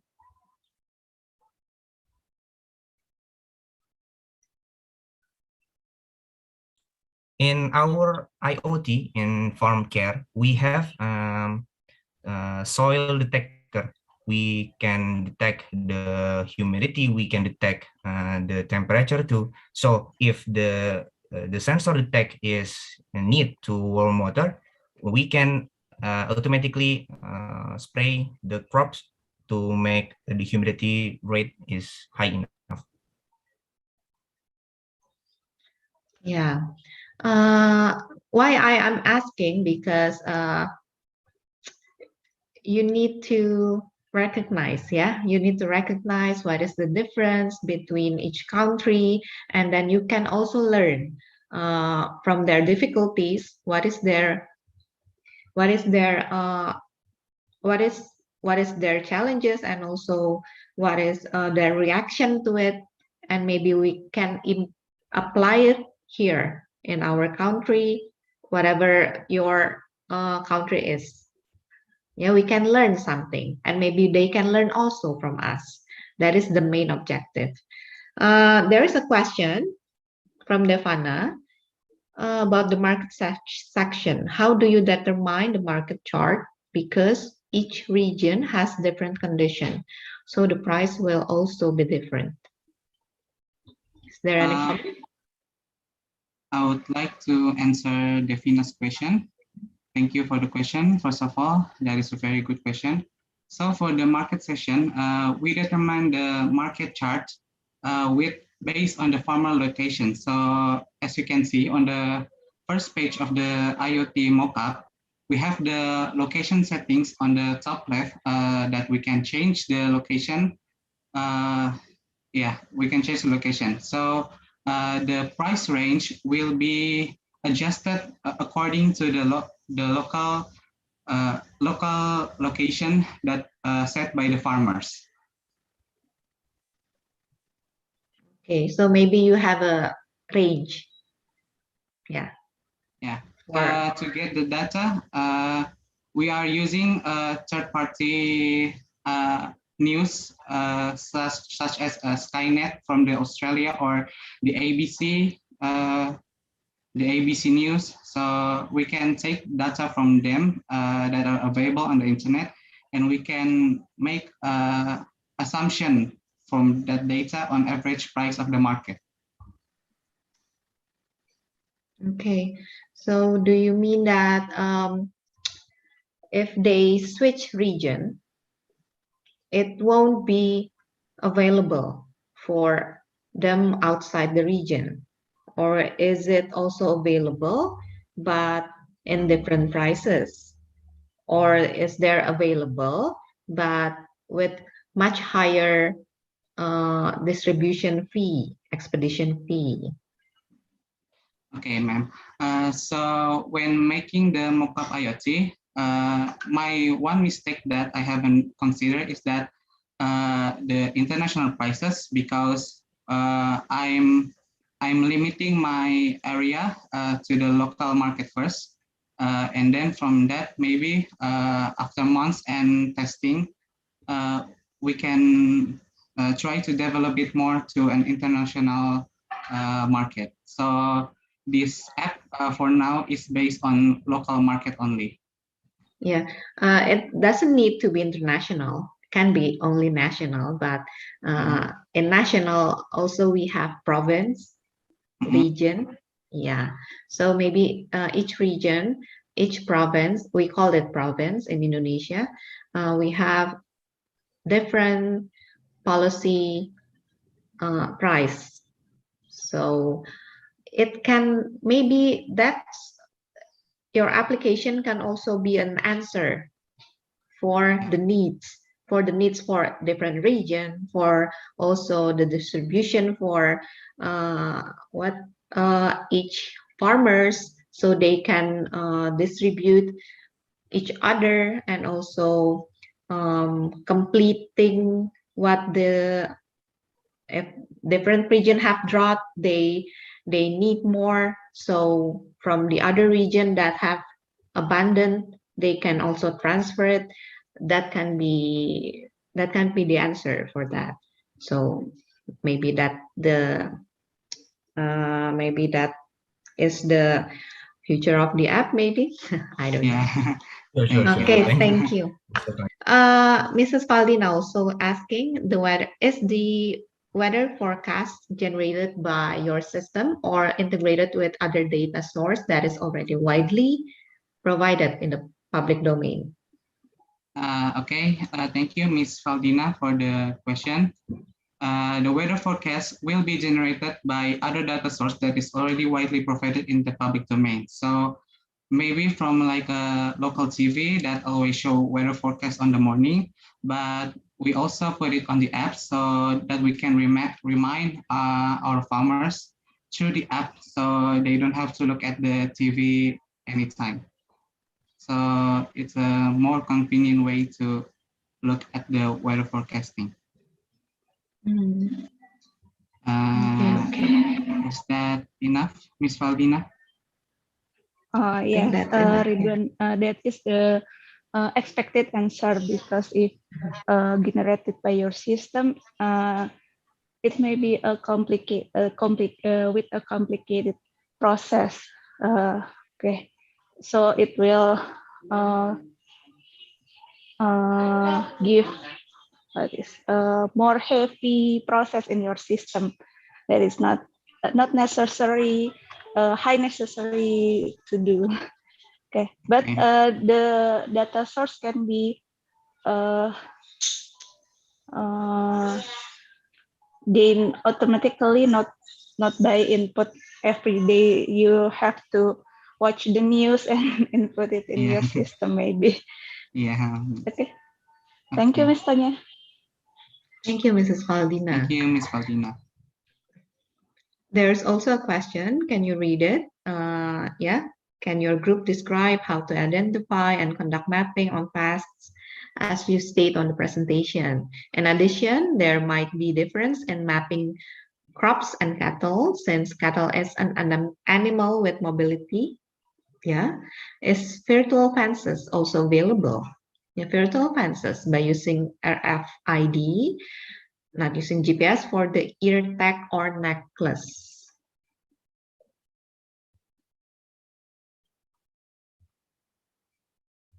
You can answer. I will answer the virtual fencing first. So for the virtual fence, currently we only have the GPS technology for the apps. We haven't think about the RFID yet for the ear tag and necklace.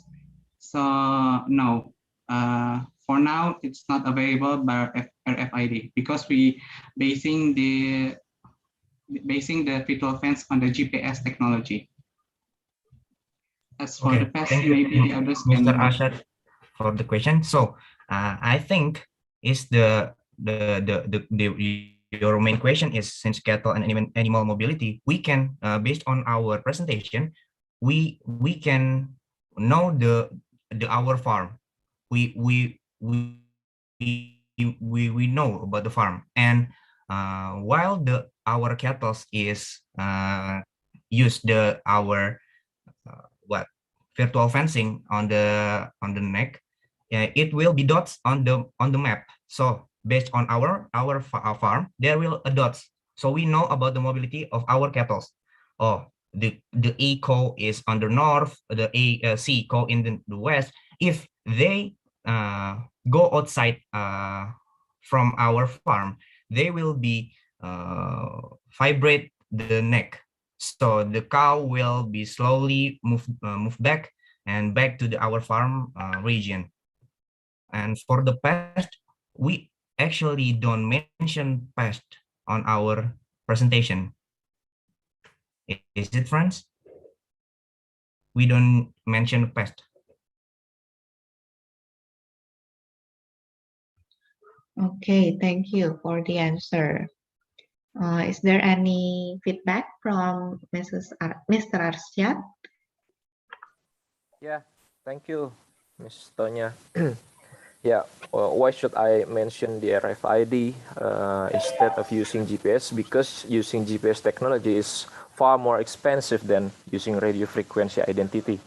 And yeah, you can detect the mobility of the cattle by using GPS, and but it will be not effectively in cost, yeah, because in a very large farm with with many cattle, it will be very difficult to manage them and how to monitor them in the application, because as far as I know, in your presentation already mentioned that they don't hire many employees. So I think yeah, it should be using more not less complicated technology, but it is very effective and efficient. So I think maybe a radio frequency identity is more it can be an alternative for the cattle monitoring system. And you can apply the virtual fences as well with using by using the RFID.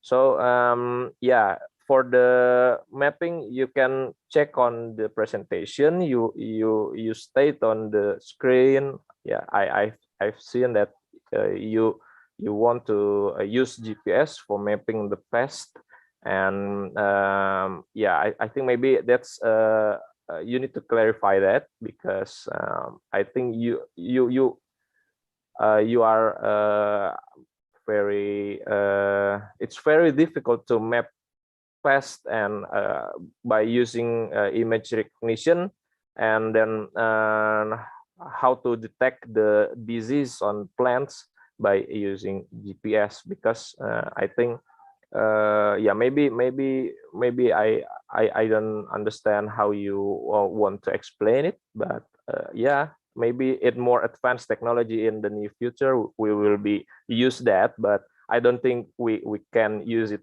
for now. Yeah, thank you. Thank you, Mr. Arshad, for the feedback. And yeah, maybe we overlooked that paragraph or sentence. So we are sorry for our mistake. Okay, thank you. We also have last question, yeah, for you from Sagut.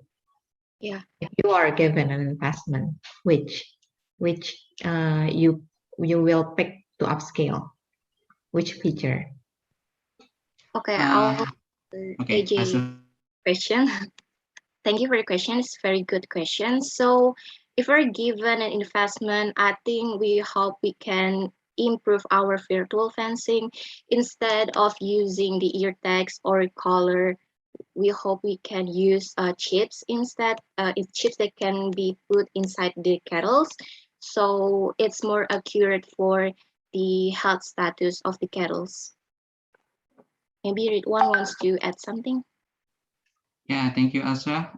If I can add some features, I would like more an accurate health parameter for the cattle and more detailing features of the plants and crops. Maybe that's it from me. Yeah, and because of what? Maybe that's the main question. Why do you think that one, that features, is more important than others?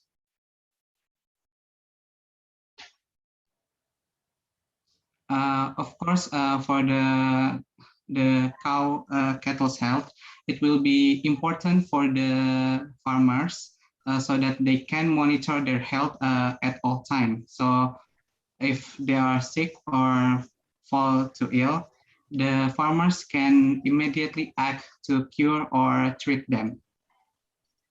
Same goes for the crops, because crops can get some sickness too and a pest problem.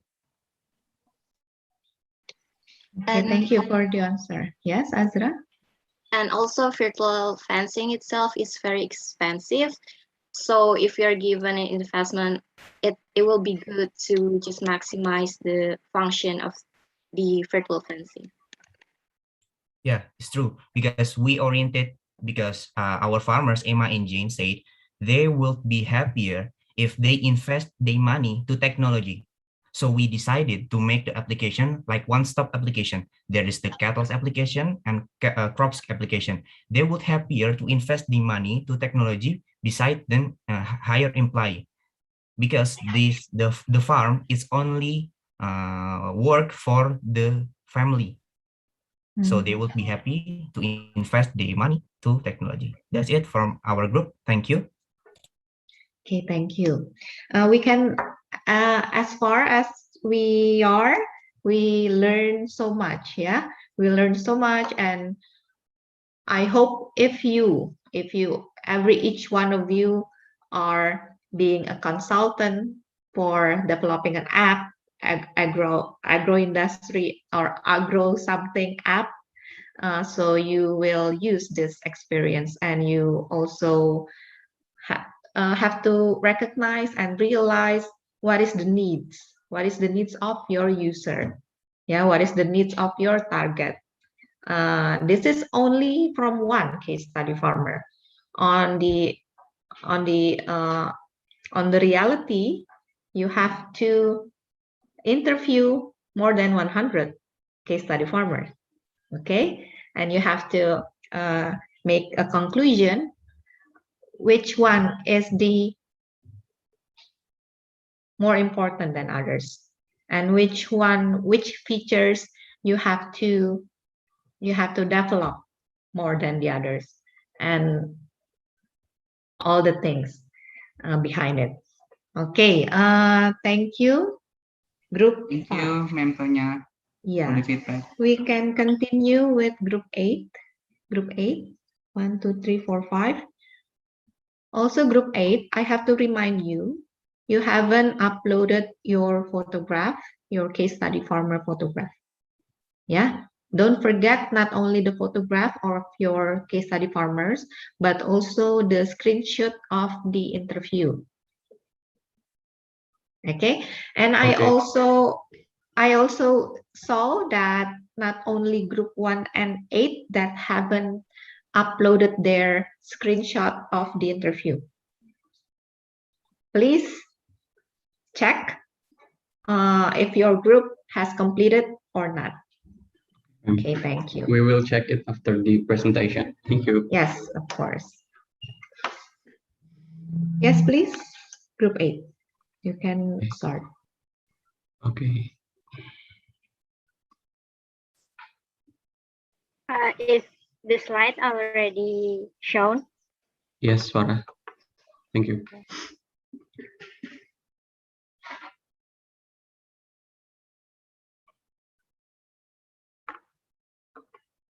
Okay. Hello. Good morning, everyone.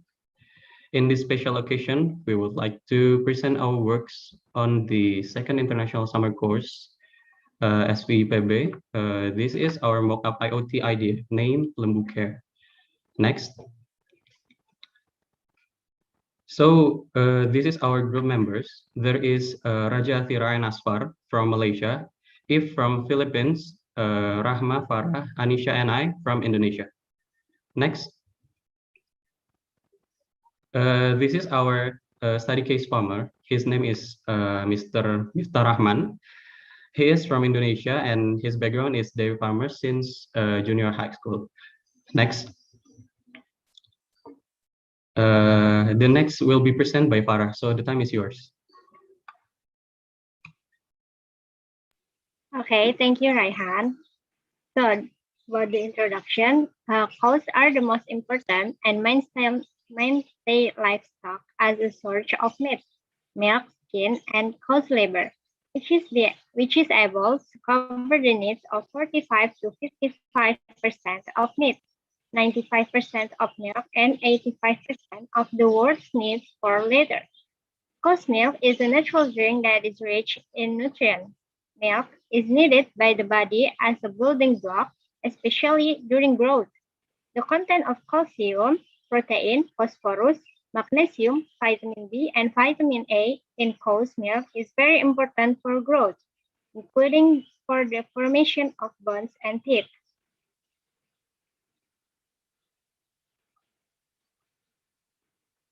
So here it is, the objective for this case study.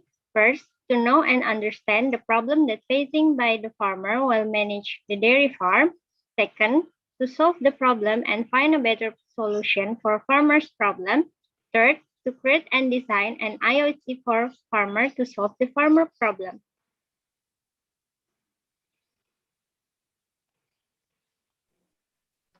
Hello, good morning, everyone. This is our problem statement. We are tasked to do a case study on farmers to find a way for the problem faced by our farmers. After conducting interview through Google Meetings and video calls group, we have understand that the problem faced by our farmers, Mr. Mifta, is a storage of worker on the dairy farm.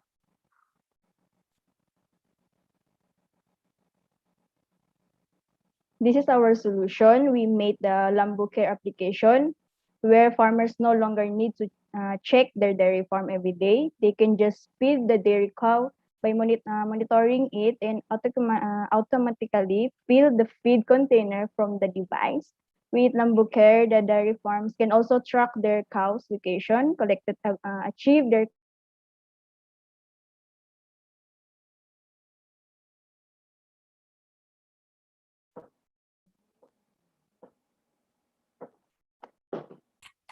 Okay, in this occasion, I will explain about the Lambu Care application first. We present you the Lambu Care application.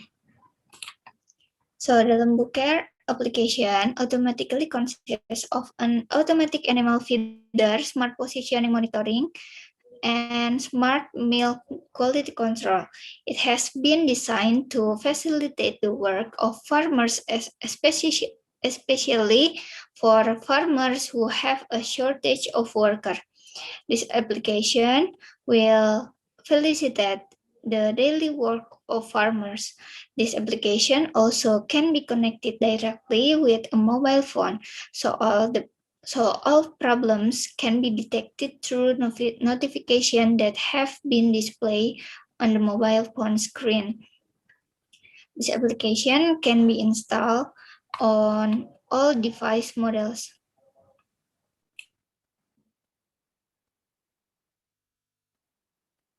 Next, I will continue the presentation with the main feature of the Lambu Care application. For the input, it consists two things which are, firstly, the Lambu feed has sensor that can detect the low level feed in the container. Besides, the Lambu milk queue also can detect the protein and fat contained in the milk. For the output of Lambu Care, dairy farmer will monitor the activities from the device. The farmer will get notification through their phone. And then the protein and fat percentage also will be shown on the application Lambu Care. Next.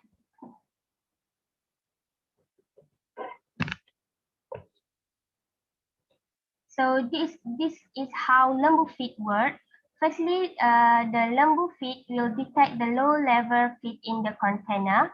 After that, the IoT device will inform the farmer. And lastly, the feed will automatically fill in the container. Next, I will pass the floor to Raihan. Thank you, Atira. So this is the application interface of Lambu Care. There is the main page and the register page, which means the farmers have to sign up and create an account so they can log in to maybe secure the data or the inventory. And then the main page this main page will show us the general information such as farm name and how many cows that dairy farmers have. And then we have lembu feed, lembu milky, lembu profile, and lembu location. The lembu feed is the IoT features that we want to serve for the dairy farmers. From the interview, we know that our study case farmer is shortage of workers, so he has to do every daily activities by himself and his family.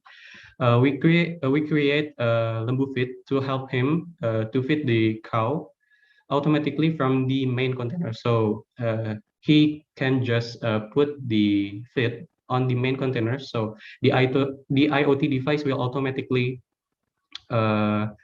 refill the food container. In the feed container, we can put a sensor like maybe infrared to detect and as the indicator. So if the feed is below the indicator, the IoT device will automatically give a notification to the farmers because the container is already got refilled. The next one is the lembu milky. It means lembu milk quality. This one is a feature that we can track our milk quality. We use a butyrometer to detect the fat and refractometer to detect the protein contents in the milk. So the farmer can see it on the app and archive it as collected data.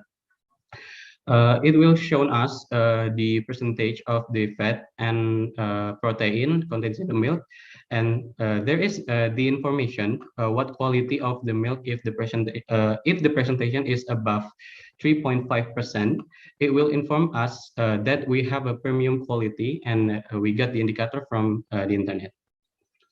The next one is lembu profile. So this is a database feature that the farmer can input their cow data such as weight, height, and age.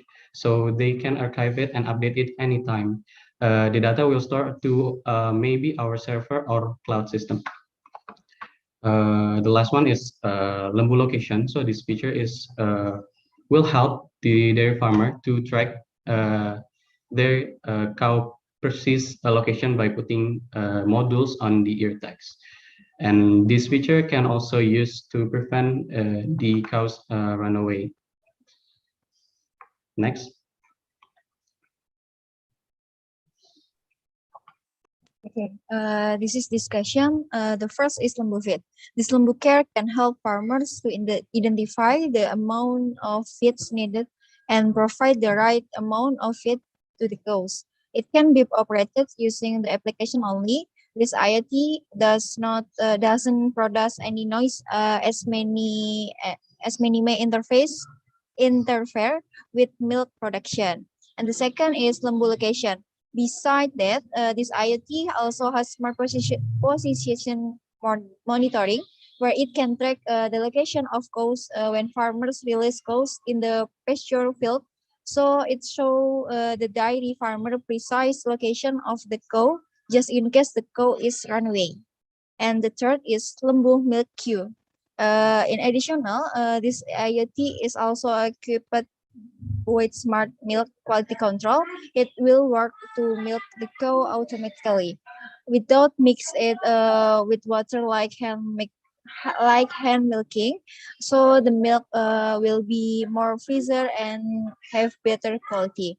Then the milk has been expressed will continue sent to the milking place to make sure that the milk is not exposed to air.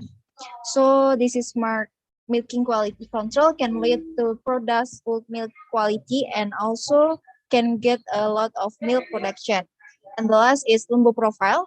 Lastly, lembu profile. This feature will help the dairy farmer to do the data collection and archive the profile of their cow. They can easily edit or add their cow's data on the application. This is this conclusion. Lembu Care is an IoT system that has several features to make it easier for farmers to take care of cows. The system is connected with an application that will provide reports in real time, and the entire cake's settings are done via mobile phone. That's all from our group. Thank you for your attention. Any question, maybe? Okay, let us see. Ridwan, Nur Saida. Hello, Group 8. I'm Saida from Group 7. I see that there's a lot of features in your Lembucare application. Is the farmer already exposed to any other IoT, or he is a beginner user?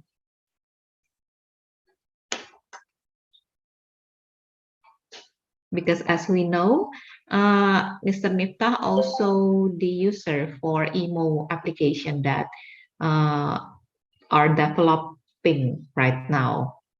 Yeah, the one that is one of the virtual reality application that you have 2 days ago. Do you remember?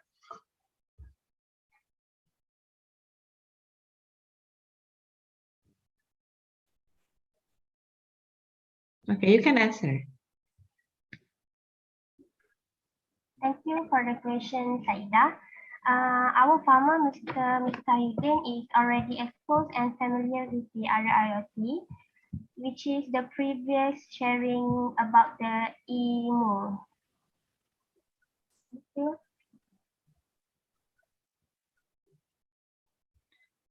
Yeah, is there any interlapping between the features on your application and also the features on EMO application?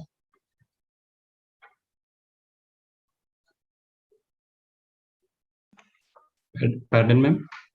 Is there any overlapping features?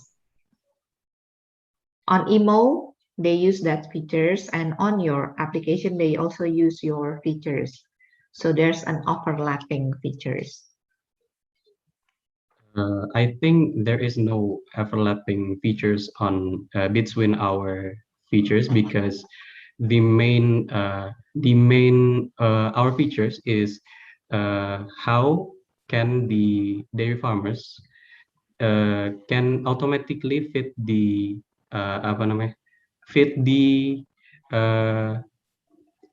cow. So that is him to feed the cow, and then he can just get the notification from the app. Okay, so the app is for different reason. Yeah. Okay. There's a question from Jose. This is just a clarification from my end. Does your system requires all of the cows to be tagged? Is it? It's yes, because we have to monitor the location from the cow. So maybe we can put some modules on the ear tags, so we can monitor where the cow will go. Okay, this is my question. If I'm not mistaken, you develop the app so it can help the farmer to make their jobs easier, and that doesn't require more people to do the job. Yeah. And is there any work that cannot be replaced by system or technology?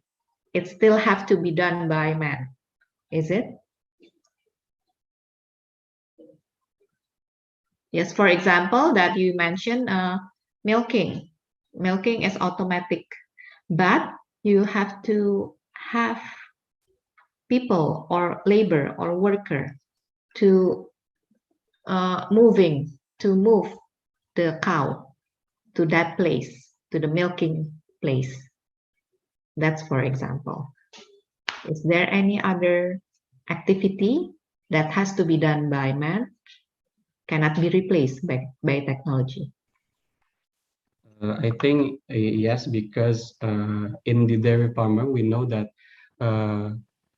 we can we have to maintain the cow by the dairy farmer self, because he have to take control, maybe to know how many cow that he have, and then the other things that the dairy farmer have to maintain by himself is maybe while he looking for the feed like grass, because we don't have any pictures to detect where the location have good grass for the cattle. Okay, so you can recognize, yeah, not all of the activity can be replaced by technology, but we are heading that way. Okay, there's also a question from Sagut. Will the data generated from your app be useful for genetic research and improving milk quality of cows? And how?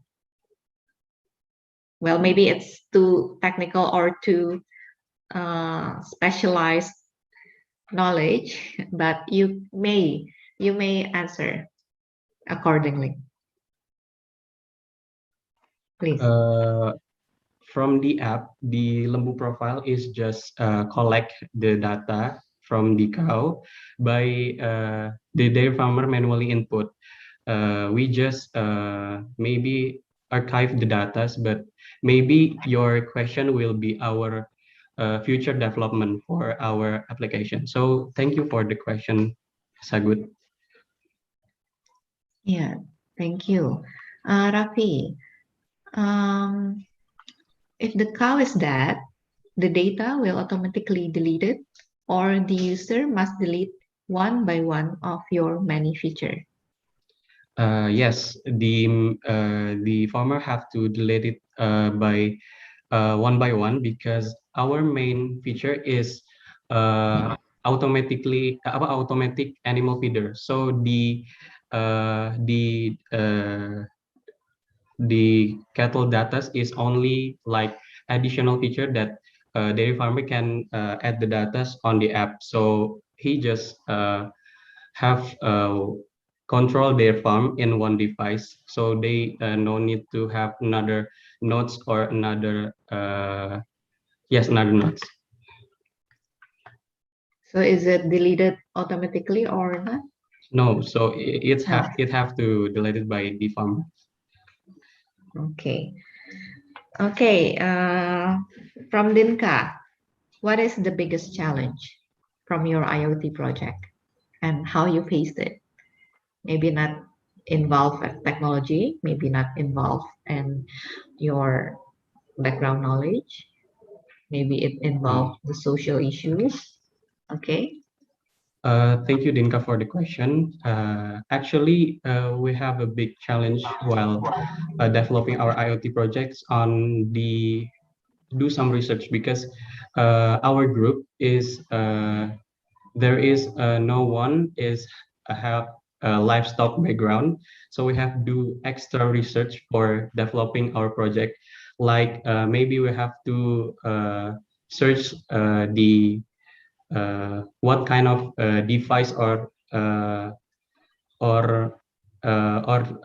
tools that can measuring the fat or measuring the protein that contains on the milk. So that is our biggest challenge, but we face it by do some research together. Okay. And I believe that all your hard work will pay. Yeah. Now you know more. You know Yes. more. Because kepepet. Yep. What is it in English? The power of kepepet, ma'am. Yeah. Okay. I hope you have a great fun and also great time experience. Okay. I think it's enough for group 8. We have to move on with the other group from group Okay. 3. Thank you, ma'am. Thank you, group 8. Thank you, ma'am. Yes, you're welcome. Yes, Rafi, maybe for make the farmers easier, you can put the button to clean up the data. Okay, that button. Thank you, Rafi. Group 3, are you ready? You Yes, may share ma'am. your Are screen. you ready? Yeah. Wait a minute. Let me share my screen.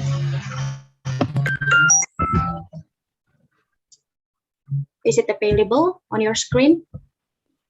It is, but it is still in process. Okay. Wait a minute. Yes, it come out. Group 3.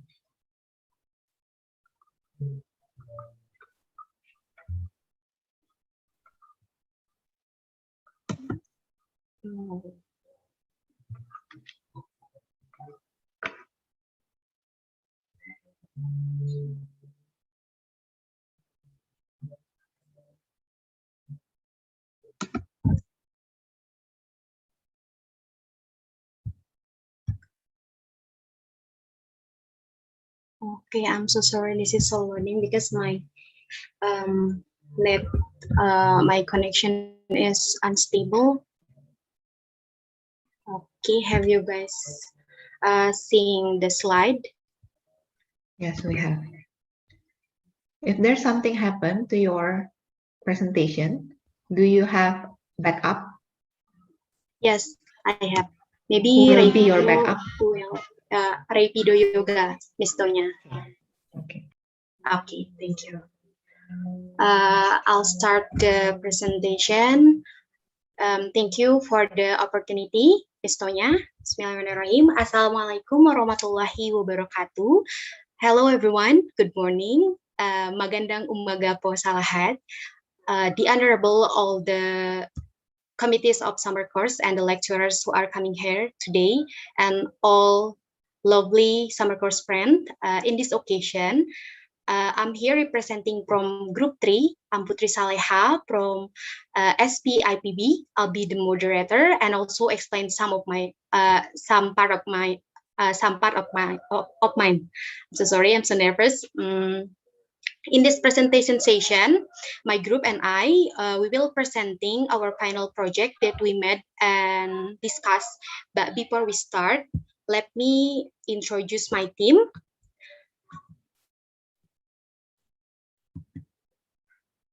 They are Aisyah Ajarina from Indonesia, Jose Zalde from Philippines, Aninda from Indonesia, Raipido from Indonesia,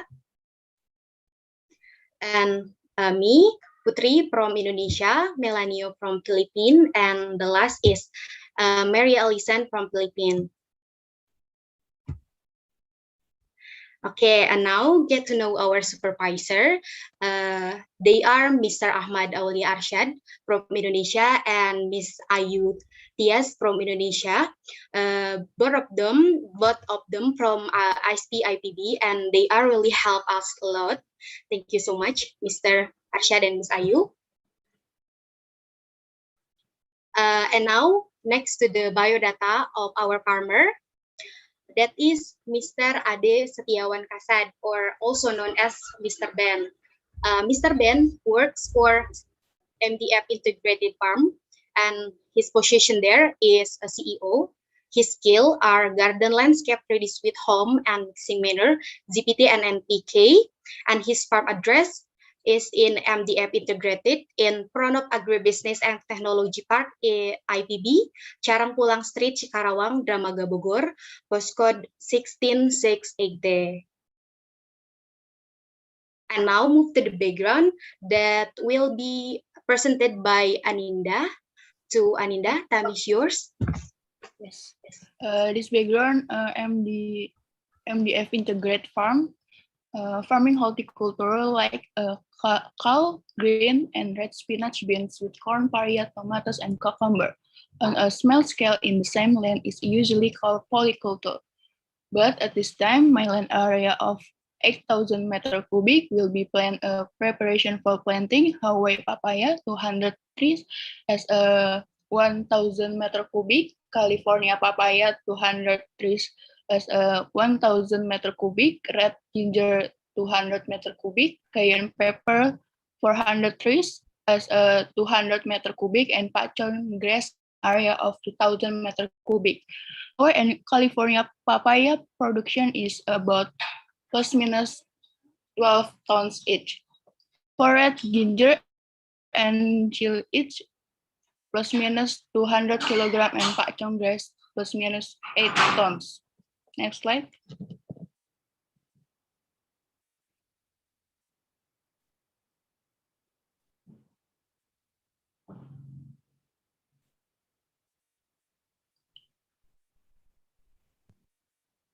Okay, this is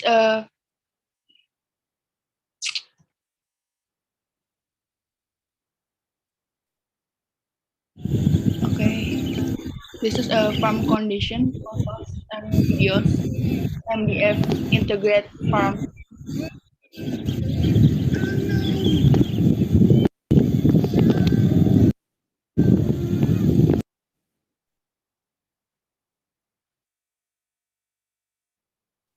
Next slide.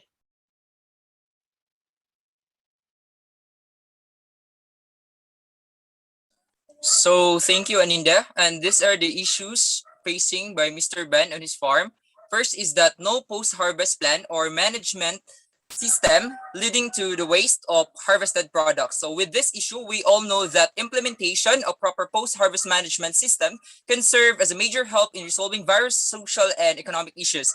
And a significant decrease in post-harvest loss can alleviate food insecurity, and simultaneously food safety can be ensured by protecting the commodities from pathogen contamination. Thus, this will result in better health and empower small-scale farmers, which can in turn alleviate the poverty. And the second issue is talks about the middleman, which is occupying the market, makes farmers' products a little bit hard to sell, especially on the cost of distribution. And the middleman hike the cost of the product, which is reflected on the selling price, and the cost of distribution increases in the view of the presence of the middleman in the market. Thus, the entire burden will then fall to the consumer and on the farmer itself. Last is the lack of young farmer regeneration. Next slide, please.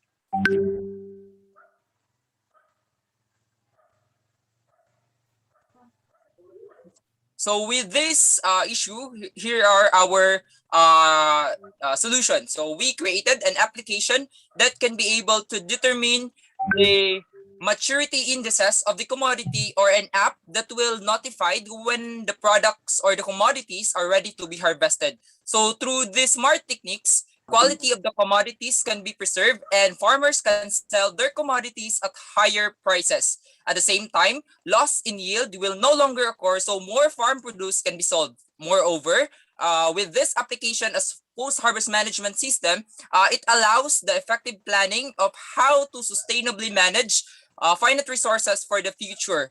And the second solution is that the subscription-based application and website, which allows farmer to reach customer directly. With this subscription-based application and website, it can create a direct transaction of the farmer and the consumer. So in this application, application and website, no involvement of the middleman. So the third, with the mentioned above, this can promote an agritourism farm to attract more young farmers in this era to engage more on sustainable farming. So with this issues and solutions, here are our mock-up ideas. Okay, thank you so much, Mel. And maybe we next to the next slide.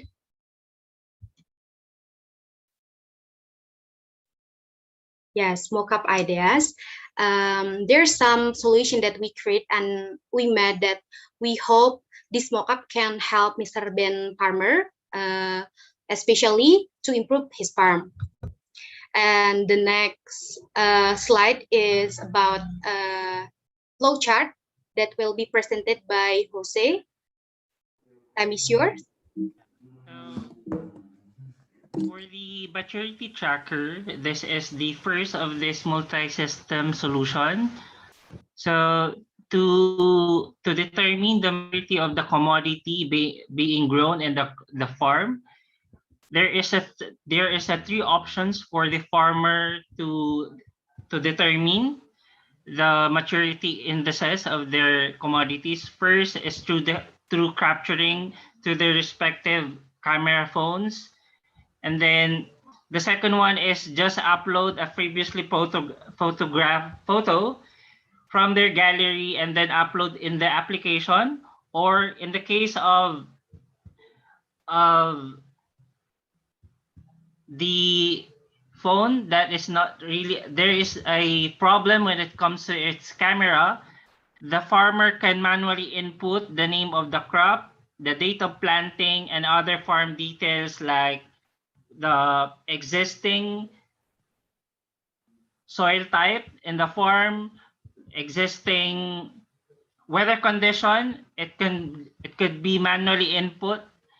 It can be manually inputted in the application, and then through these three options, it could be processed by the use of a certain library of maturity indices, because there is a standard maturity indices for different commodities already. It has been established beforehand, not by the application itself, but through the previous research from the academics. These libraries could be embedded in the applications itself. So it could be, the photographs could be processed.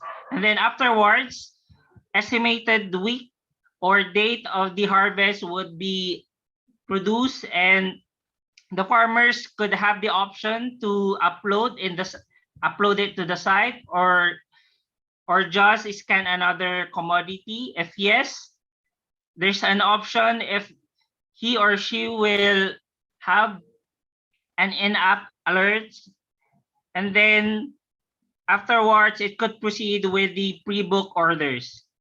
I turn over the presentation to Ray. Thank you.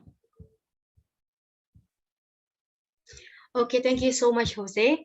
We will move to the next slide that will be presented by Ray Fido about subscription. Time is yours, Ray. Okay, thank you, Putri, and thank you, Jose, for the explanation.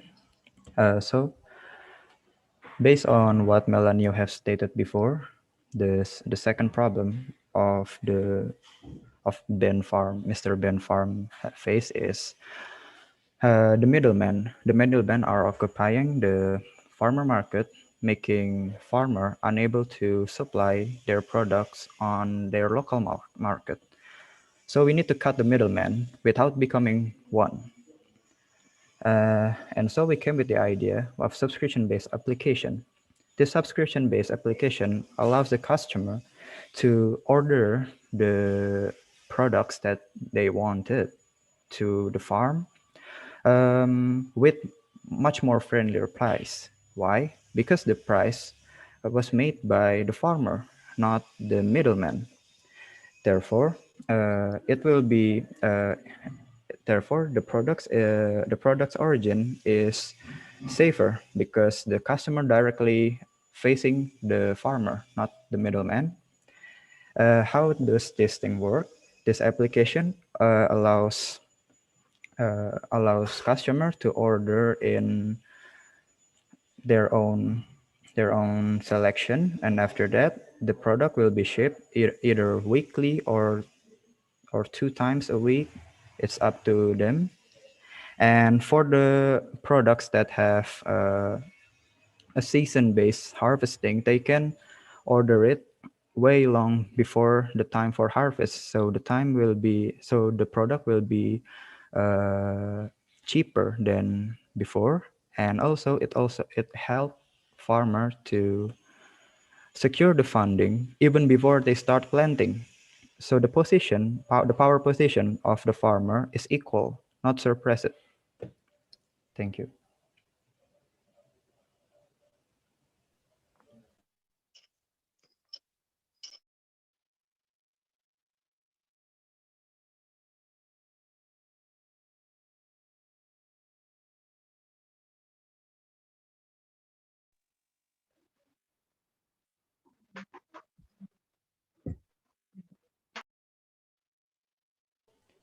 Okay, thank you, Ray, for the explanation. Maybe this is the another picture from the application profile. And we next to the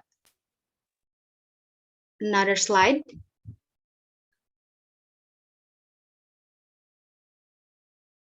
Okay. Okay, I'm so sorry. My connection is unstable, so it's move quickly. Okay, we go to the guide to use the app first. That will be presented by Maria Alison. Ellie, time is yours. Okay, thank you, Putri. Here's how to use the app. First, download the app from the App Store. Second, create an account. Third, click the order button. Fourth, add your product to the cart.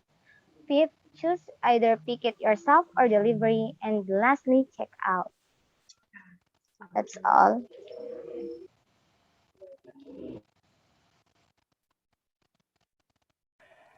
Next, this is the website.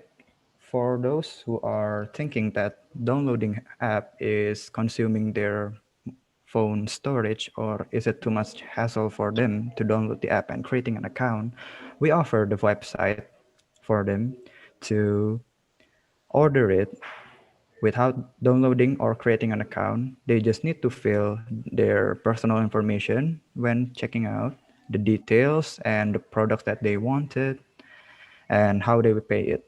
If they are paying it with cash, they should inform us by the email, so there are no problems in the future. And this website not only providing the ordering, but it also providing them with a tour of the farm, which will come to the point of the agro-ecotourism, which will be explained later down. Okay, thank you so much, Ray and Ellie, for the additional. And we move to the next slide that will be presented by Aisha. Yeah, Aisha, time is yours. Thank you, Putri, for the opportunity. In this slide, I will describe about, as we know from trade issues, there is lack of young farmers regeneration, and the solution is promoting an agro-ecotourism farm to attract the young. Young farmers can see the ways of working in the fields from this IG. In this ecotourism-based agro-industry, there will be some program to attract young farmers. The program called A Day in Life Being a Farmer. In this daily life program, the customers will doing the work that farmers does, from planting, harvesting, until selling them. This young farmer will be given an explanation first. After that, they can repeat what the farmer or Mr. Ben does. But because now there is a COVID-19 outbreak, we can attract the attention of young people through social media, such as Instagram. Mr. Ben's own farm already has a personal Instagram account. You can see in the previous slide. I'm sorry, Putri. Yes. This, the Instagram account Mr. Ben at MDF Integrate. From this Instagram, we can create interesting and unique video content, such as Mr. Ben's daily vlog, which has been edited to make it look more attractive. We can use hashtags so that young people out there can easily find Mr. Ben's farm Instagram. Go to the next slide. I'm sorry. This is the example interactive video from YouTube Farmer's Friend about a daily life being a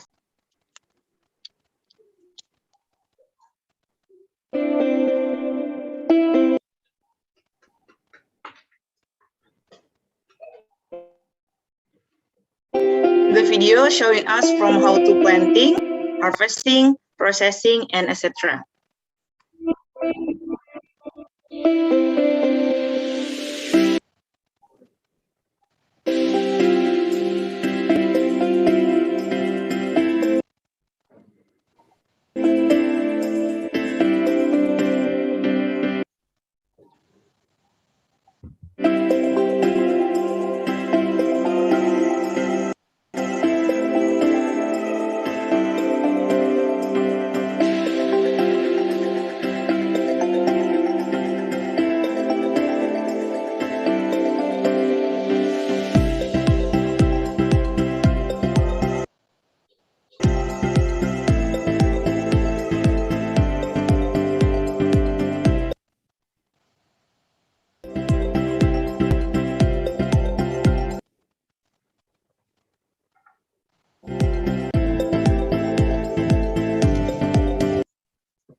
That's enough from me. I will return to Putri. Thank you. Okay, thank you so much, Aisha, for the interesting explanation and also ecotourism things. And maybe, guys, that's all from us. Sorry if there is any mistake from my group, and thanks for the attention. Back to Miss Tonya. Okay, thank you.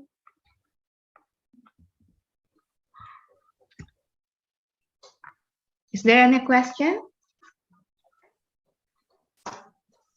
Not yet. Maybe the same question from me. What did you found out? What did you find out during your interview, during your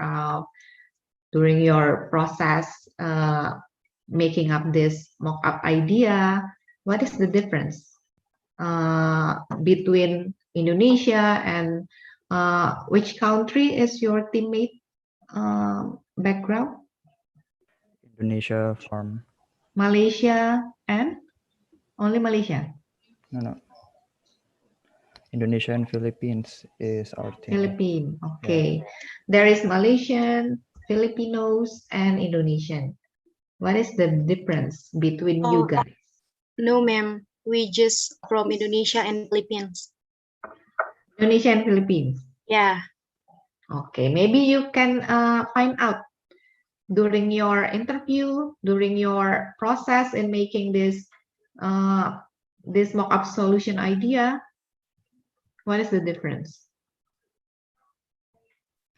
During your discussion? Can I speak on behalf of the Philippines? Yes, of course. So here in the Philippines, there's a same landscape in terms of the lack of marketplace. If a certain commodity is harvested, and as I have said, there is no marketplace. There is no difference. So basically, what we did is that what we initially adapt here in the Philippines, we try to reincorporate with our solution, and of course, we try to innovate a certain things to for the solution to be a possible top-notch, and especially that the incorporation of the internet in terms of marketplace is really a new, I mean, it is not a new idea at all. So we try to elevate further and incorporate a maturity tracker per se. Okay, so it's not a new idea you have before. I mean, Similar application. The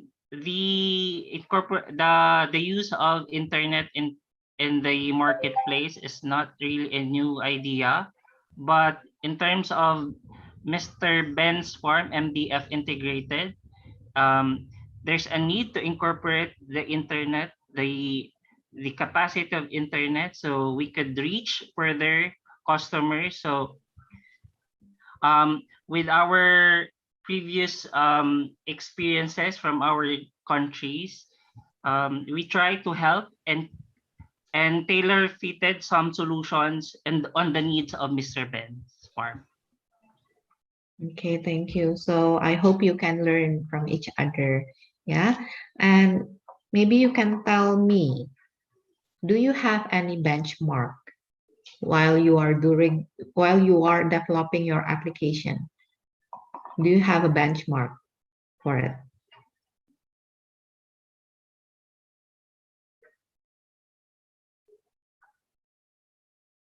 And if you have, which one?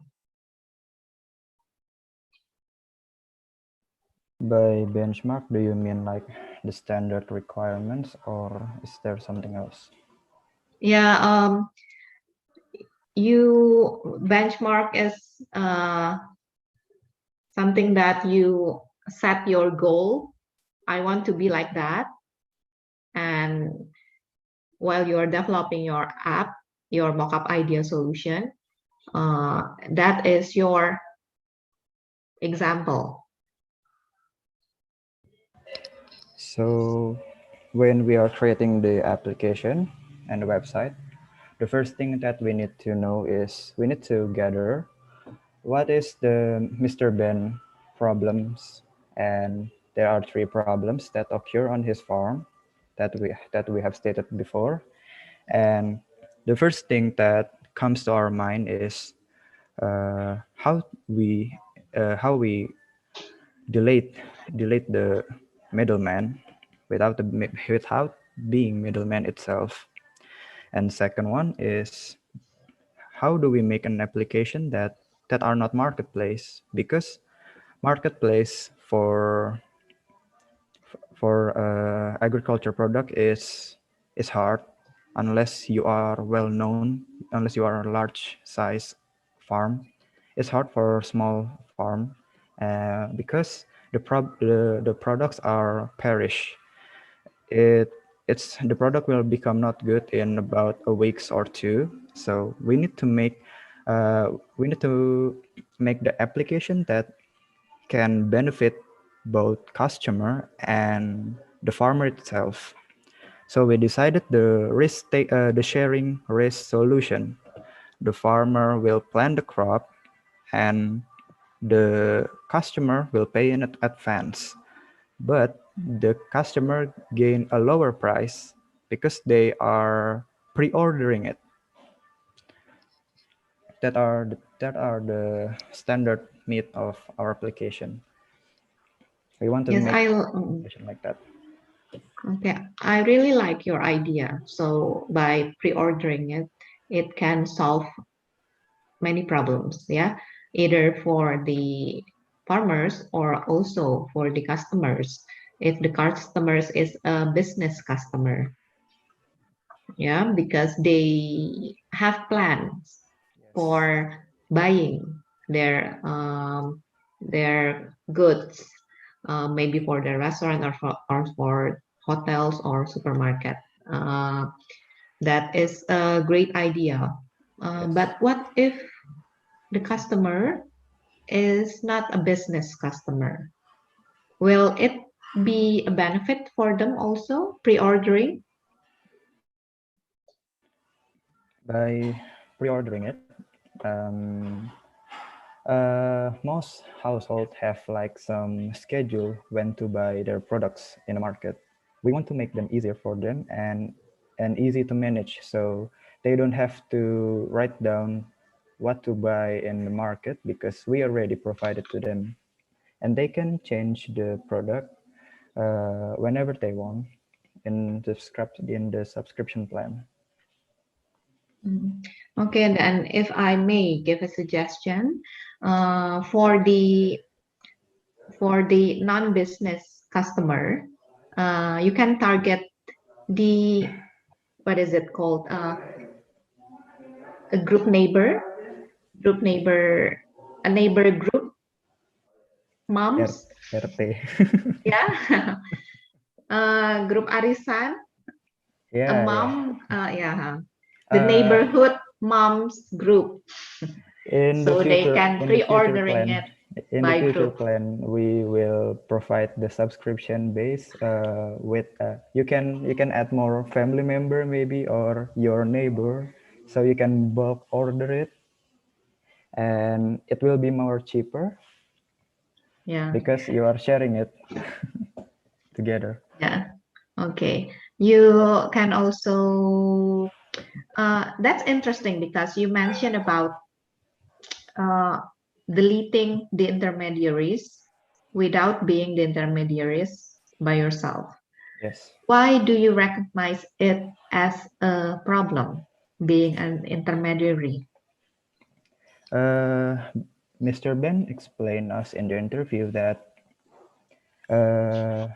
the one who makes the price of the vegetable and the other agriculture products are not the farmer, but the middleman, because the farmer wants to supply their products on the market, but they can't because they don't have an inner person in the market. They have to go through the middleman, which here in Indonesia we call it tengkulak. And because of that, tengkulak have a higher position power. So the farmer are oppressed. They cannot make their own prices. They have to follow the middleman itself. By deleting this middleman, the farmer can manage their own prices, and the customer can get their own the price that are lower than before. Yes, I get what you mean, and also the others. But what my question is really about is, why don't you want to be the intermediary yourself? Don't you have income from this? Our plan is to charge a fee on the order itself, not on the product, but on the order. So per order. Okay, what is the difference? When we charge it by order, we are not making the price for the products. We just charge a bit for the service charge only. Okay, so you still have that gap for you, but it's okay. It's okay, yeah, because without it, there's no app. Yeah. There's no app. You have to survive. Every business have its own middleman, but we try our best to be a good middleman. And also a Something like shorter that. middle, Yeah. shorter intermediaries. Yes. So there's not a long chain. Yes. Okay, thank you. Is there any other question Chef. from the others? Sagut, how do your application contributes to data establishment in terms of information? Do we need in crop breeding or improvement initiatives? May I answer the question of Mr. Yes, of course. Sagut? So basically, parts of our solution is marketplace. But the first initiative on our part is to determine the maturity of the commodity beforehand, to be able to establish a stable marketplace. So in terms of crop breeding initiatives, we could provide data for in the academe per se to to know what is the desired traits of the consumers per commodity. So if they maybe if in the long run the application would really work and the data would really be established, it could provide a certain information in the research of the academe on what is the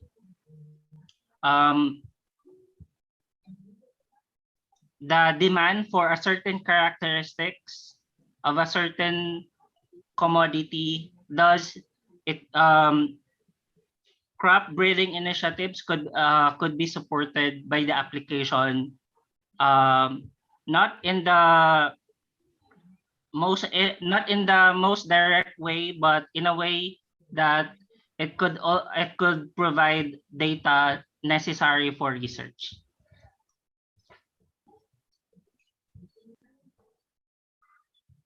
Okay, so good. Yeah, thank you for the answer. We can go on with the other team, that is group 7. Thank you, group 3. Much appreciated for your hard work. Thank you so much, ma'am. Yeah. Can you guys see the slide? Yes, we can.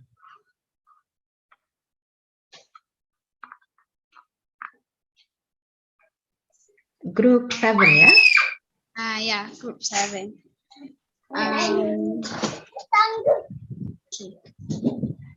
Assalamualaikum, mabuhay, annyeonghaseyo, and hello everyone. We are from group 7. Today, my friend and I would like to present our case study of sugar content in sugar beet crops. First and foremost, our group members are Saida, Biochika, Barak, John, Hani, Zahra, and me, myself, Sharifa. Our presentation today will consist of 8 parts, of which are introduction, objective, problem statement, solution, the input, process, and output of the IoT, interface of the IoT, discussion and conclusion. I pass to Zara, continue to presentation. Thank you, Sarifa. Hello, everyone. My name is Zahra. So, for your information, for the past week, our group has compiled some questions to interview the farmer. The interview session has held online through WhatsApp video call because the farmers do not have expertise in the use of Google Meeting or Zoom. This case study is conducted for further understanding regarding the farmers' sugar beet farming problem.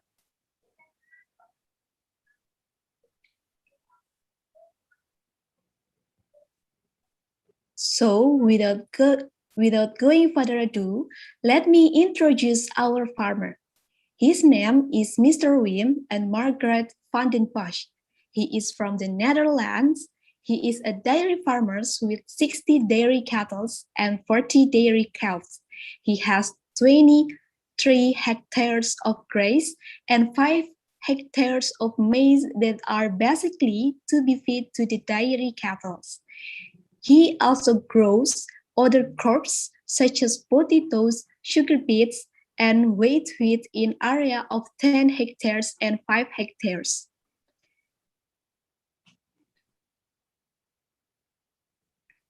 The objectives of this case study are to fully understand the farmer's sugar beet farming besides finding the solution of the farmer problem.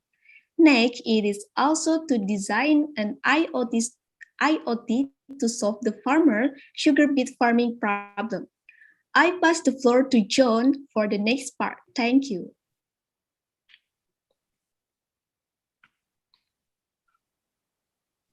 Mabuhay everyone, my name is John Ray from the Philippines.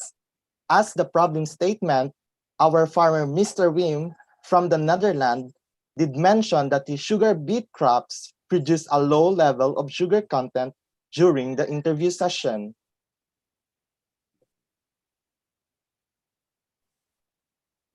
After doing some research with my colleagues, the solution for this problem is by applying or supplying the sugar beet crops with sufficient and adequate nutrition that are based on an automatically drip irrigation system. In detail, the description for the solution is that farmers can control the fertilization process by turning on and off the drip irrigation system. On the mobile application, once the application identifies the crops as having nutrient deficiency, next, Barak will take over the presentation.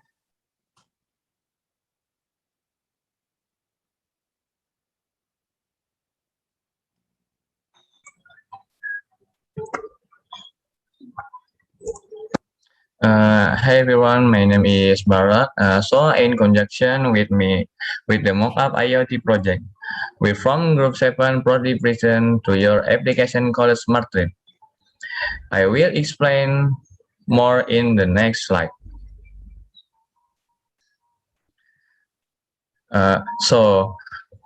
This is the mockup IoT design by our group. We created an application called Smart Drip. Smart Drip is an automatically drip irrigation system that was designed specifically in applying the fertilizer to the crops in the order to increase their sugar content. It will be linked with an application after determining the soil necessity, such as soil pH and nutrient content in the soil. The application can be installed into all model of device. And I pass the floor to Saida. Okay, thank you, Bara. Hello, everyone. I'm Saida, and I'm going to continue our presentation today with the inputs of our IoT. There are two inputs of the IoT, which are soil pH value and also the nutrient content in the soil. So I'm pretty sure that all of you are wondering how this IoT works. So let me share the process. Firstly, the soil pH value and the nutrient content will be analyzed by using a soil pH sensor. The data will be updated into the Smart Drip application. Next, the Smart Drip application will detect the plot that has deficiency and nutrient content. It will send the notification to the farmer. Then, the farmer can turn on and turn off the system via their mobile phone by using the Smart Drip application. Lastly, the drip irrigation system will automatically supply the fertilizer to the specific plot. So from this IoT, there are some outputs, which are the notification on mobile phones and fertilization by irrigation system. So next, Vyochika will share the interface of the IoT.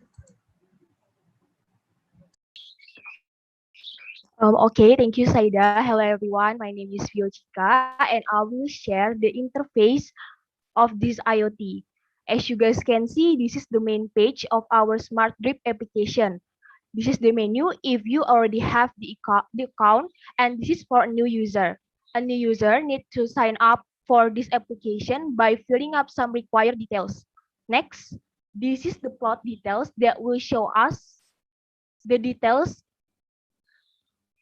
or current condition of our plot. It can be updated and refreshed when needed. The data in the plot details included soil pH, temperature, and nutrient content. Next. Okay, this is how the farmers or user will get notification. They will be notified like this throughout the whole fertilization process. This is the turn on and turn off page whereby farmers or users can turn on and turn off by using their mobile phones. Once they turn on the drip irrigation system, the system will start operating. This is what it will show while supplying the fertilizer, and if the process is done, the page will show up like this.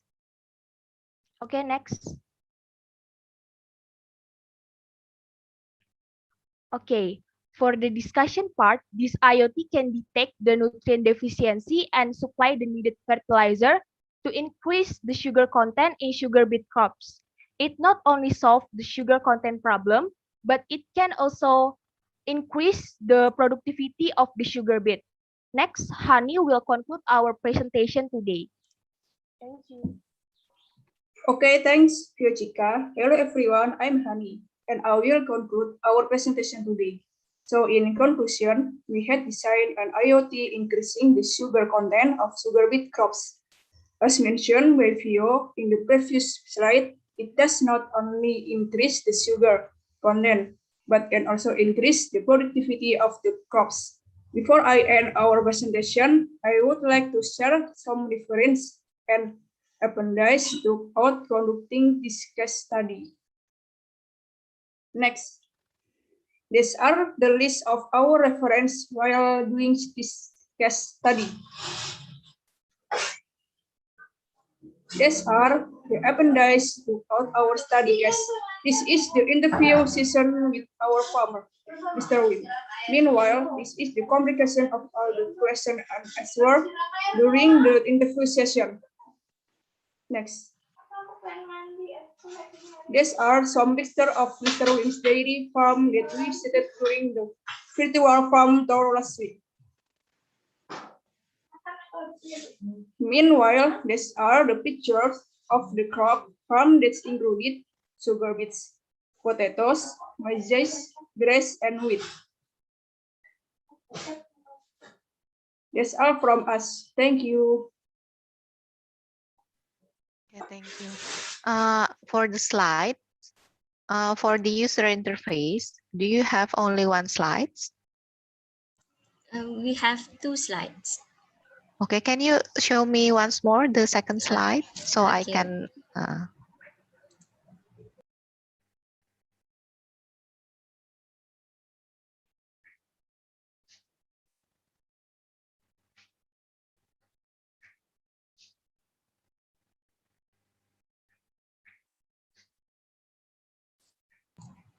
Okay, wait a minute.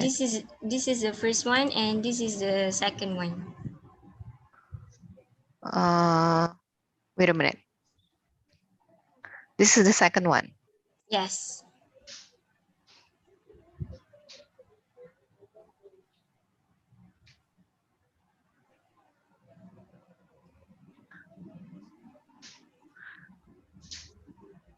Can you show me the first one?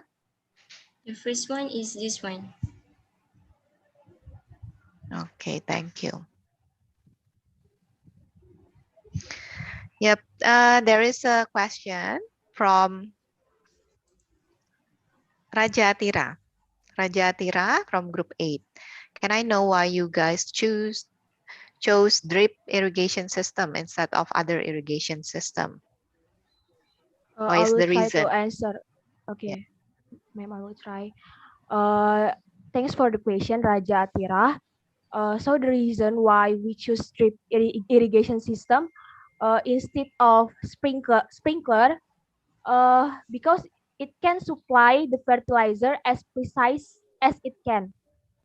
When using a sprinkler, the fertilizer might not be supplied to the roots or grounds due to the leaf of the crops like sugar beet. But by using drip irrigation, the fertilizer is precisely given to the crops as the system directly supply the fertilizer to the crops. Thank you. Is it enough to answer your question and your curiosity, Raja? Okay, we can go on with the other question from Nafizatul. What kind of nutrient that is required to increase the sugar content? Okay, I will answer Nazifa's question. Thanks for the question. So the most important nutrient in increasing the sugar content is nitrogen and potassium. So as everyone knew, nitrogen is very vital because it is a major component of chlorophyll, which is a compound by which plants use sunlight energy to produce sugars from water and also carbon dioxide. So the sugar from the photosynthesis process will increase the sugar content in the sugar beet crops. So other than that, potassium is also important in ensuring the optimal plant growth. So in this context, potassium is an activator of dozens of important enzymes such as protein synthesis, sugar transport, and also photosynthesis process. So my answer is nitrogen and potassium. Nitrogen and potassium. And all of that covered by the application. Yes, because the smart drip application will detect the deficiency of the nutrient and then will supply the insufficient fertilizer to the crops. Okay, good job. There's a question from Mrs. Valdina. What is the function of plot 1 until 4 feature?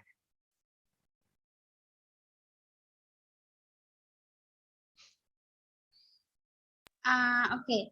So the function of plot 1 to 4 is if there are many groups, there will be more function. Can be more function lah. Example as maybe one for sugar beets for the fertilizer, one for planting the plant. Then the next will be plant fertilizer, maybe to detect the soil like in the earlier set. Yeah, that's all. Thank you. Is it clear? Can I see the example of the interface? Maybe you should put more than one picture. I'm sorry, Mrs. Valdina, we cannot hear you clearly. Can you please repeat it?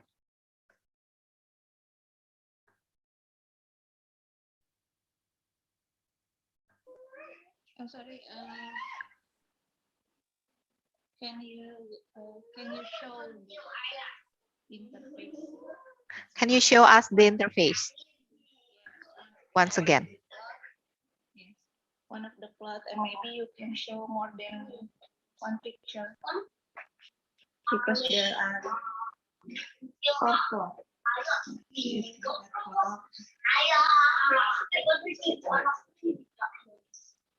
This slide or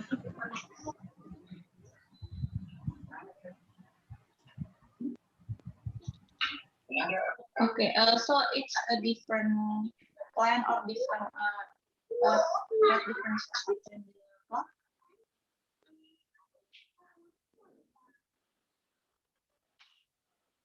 Can you hear me clearly?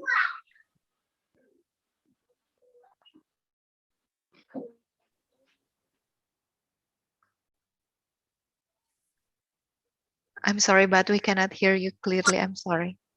Oh, hello. Okay. Yeah. I'm sorry. Yeah. Okay. What is the differences between the plot? Is it the plan or the location or the what else? The system or what? Yeah. What is the differences between each plot?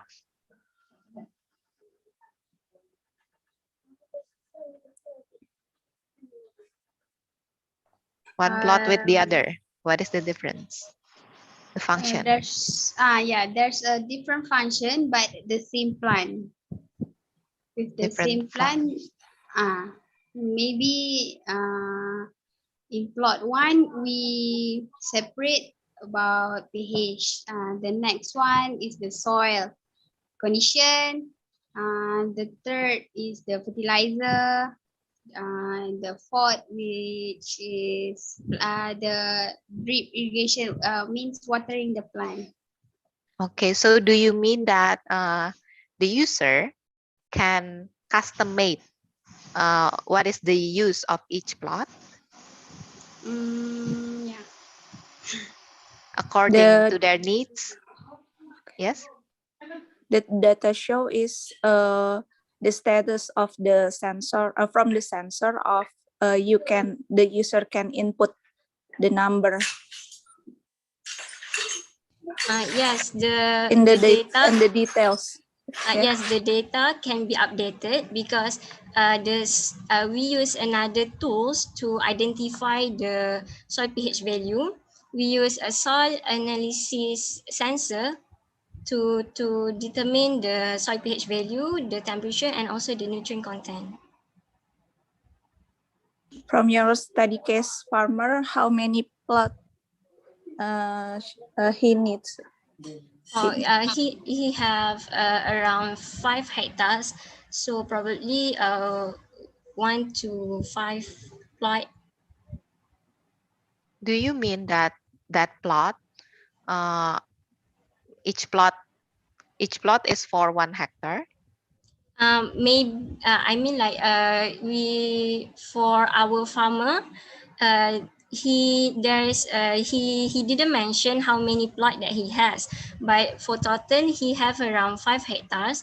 But for other users that not specifically for Mr. Wim, then they can have a several plot of crops. Oh, okay, thank you enough from me. All right, thank you. Okay, for only for a clarification, do you mean each plot is for 1 hectare? No, one plot can be either 1 hectare or half hectare.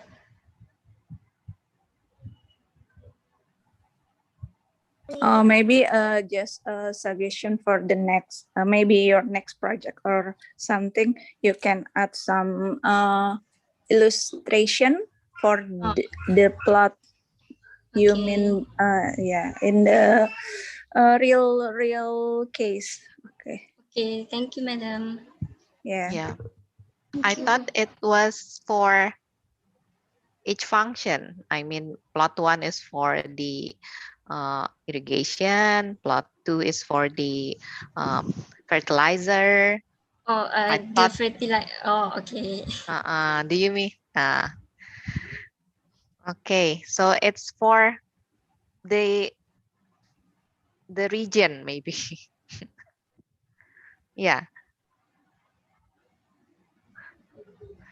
Thank you. Group 7, we will continue from Erika Lee. There's a question.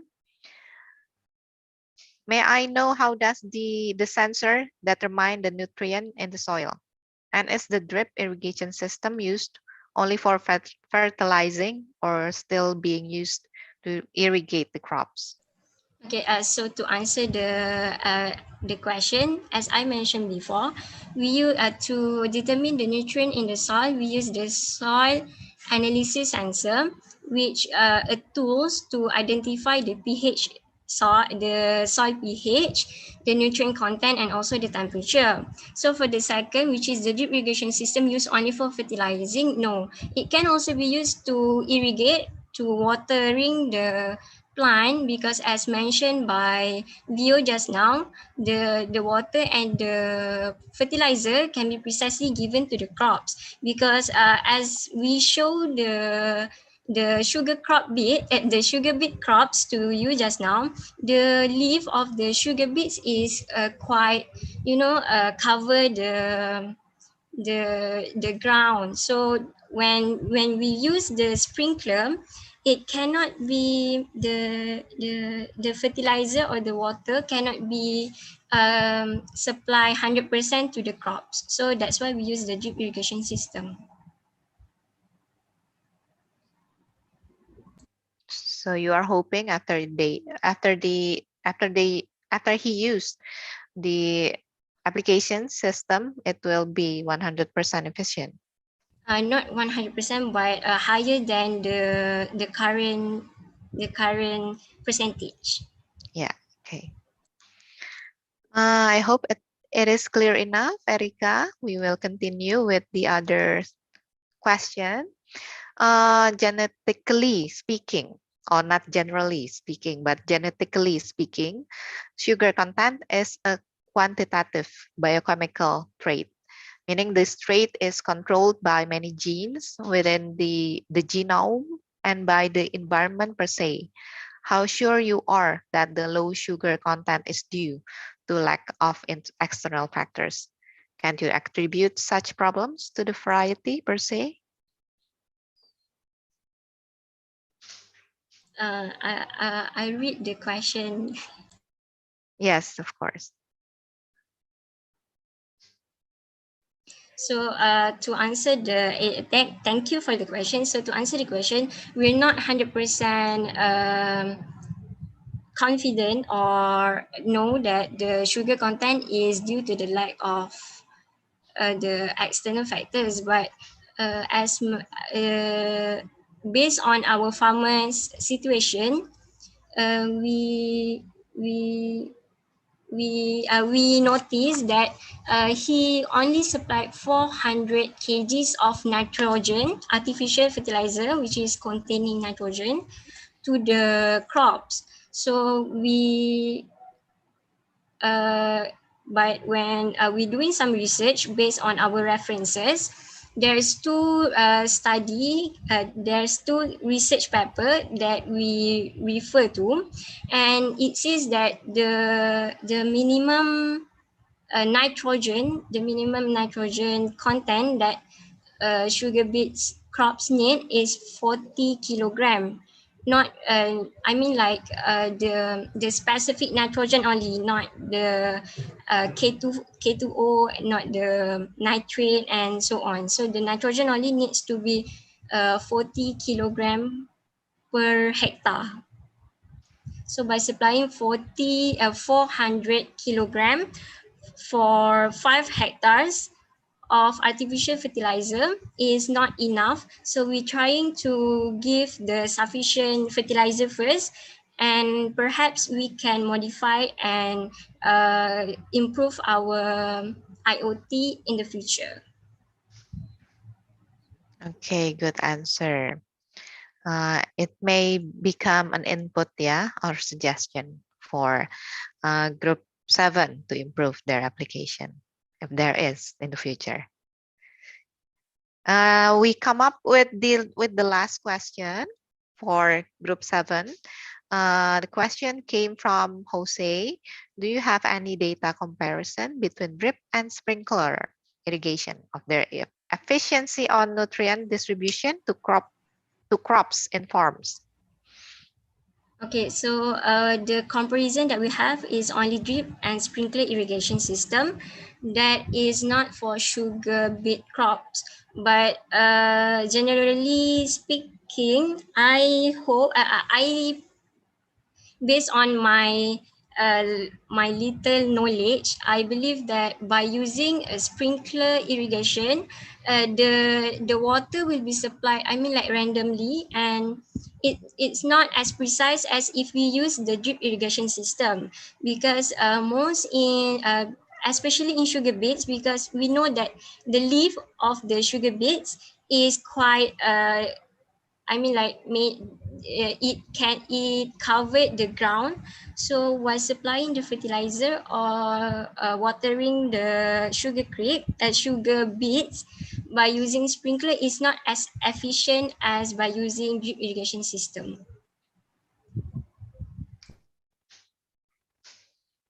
Can I add on more?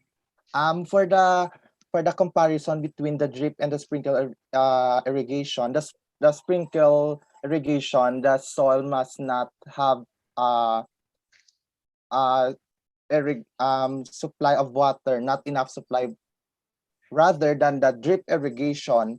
And the most important is the root, or the sugar beets is much more on the roots, not in the leaves.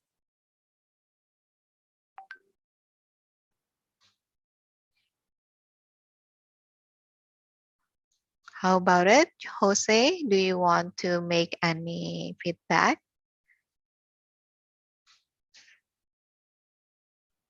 I think it's already good, provided that they have a initial knowledge about the systems.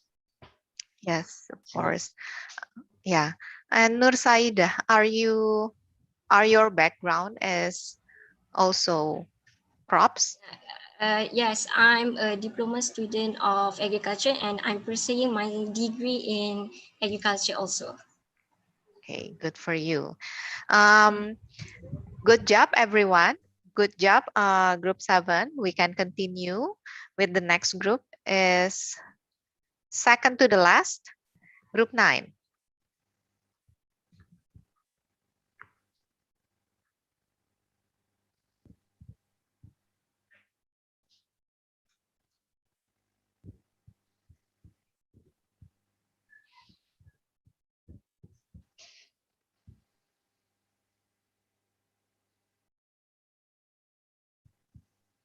You may start. Who will be presenting? Me, ma'am. Okay, so I'll start. Hello, everyone. The Honorable Miss Tonya and all of the lecturer, and also to all the summer course participant. Thank you so much for coming today. My name is Alessa Marceline, and also my group mate from Group 9. There is Devana Nafisa from Indonesia, Maria Catherine from Philippines, Muhammad Yusuf Pratama from Indonesia, Nazifatul Zakira from Malaysia, Stephanie Saputra from Indonesia, and also Suraj Rahman from Malaysia. So we will present our IoT mockup based on the interview with our study case farmer. Okay, so let's start from the first slide. So this slide belongs to Nazifa. Are you here? Because Yes. Nazifa's signal is Yeah. difficulties. Okay. Go ahead, Nazifa. Okay. Thank you, Alice. Okay, we are assigned to do case study on our farmer to find our solution of the problem that he facing in agriculture. And the interview held via the Google Meet on July 28, 2021, where the interviewer name is Mr. Vicente Oesta GR from Philippines, and he has 1 hectare of paddy field. As you can see, the background is our screenshot from the Google Meet in the interview. Next.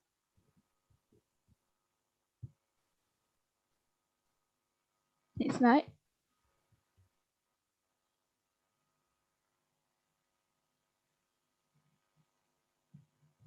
Okay.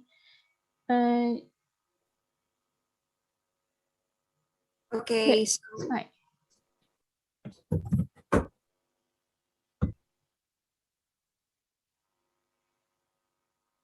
Sorry, the back.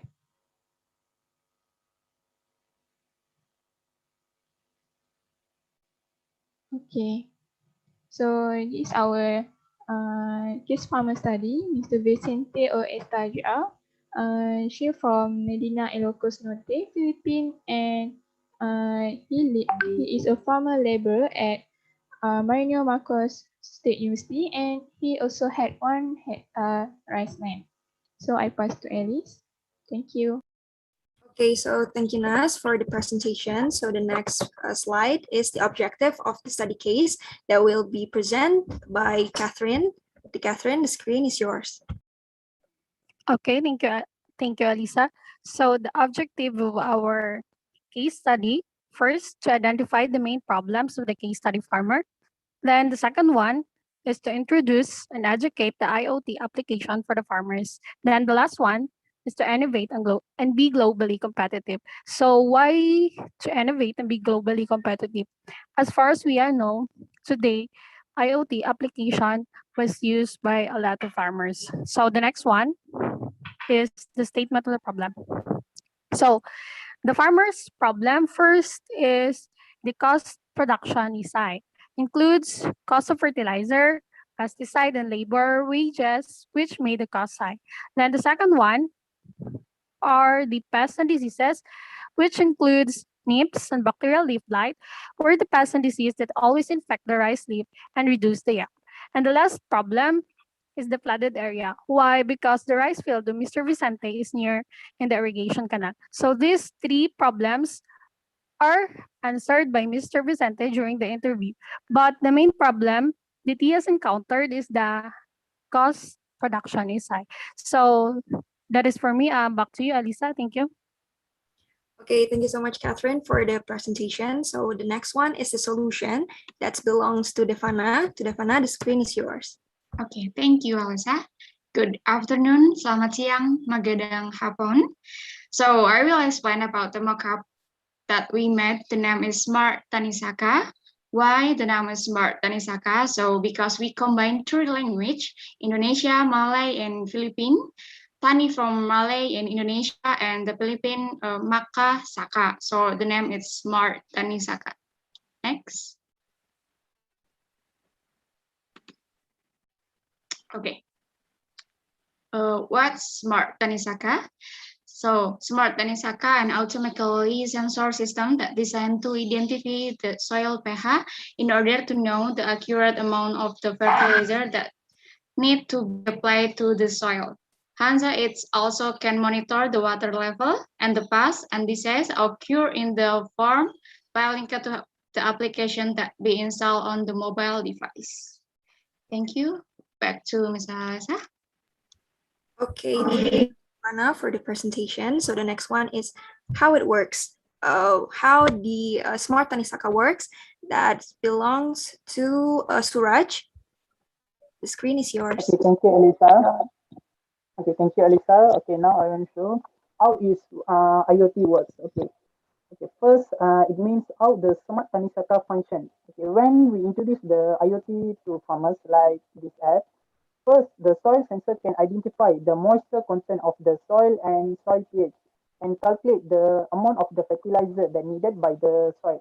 Okay, so the Smart Tanisaka application will be sent or update the real-time data to farmer by detection based on the farmer by detection the sensor that fits at the farm from their farm.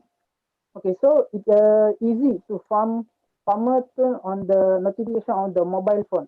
Okay, second is the farmer applying the fertilizer to the farm based on the data as being sent in order to minimize the uses of the fertilizer.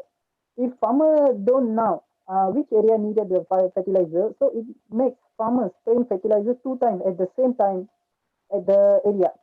So it will be minimized wastage of the fertilizer. Okay, that is this app also can detect This app also can detect the water quality indirectly, water level of the farm to make that is not extending the certain level. It will be send notification to the farmer. And last, not only that, it also can get notification when the pest occur and disease become dominant in the area, which is using thermography sensor. Okay, so it will detect pest and disease that affect on the farm. Okay, next slide.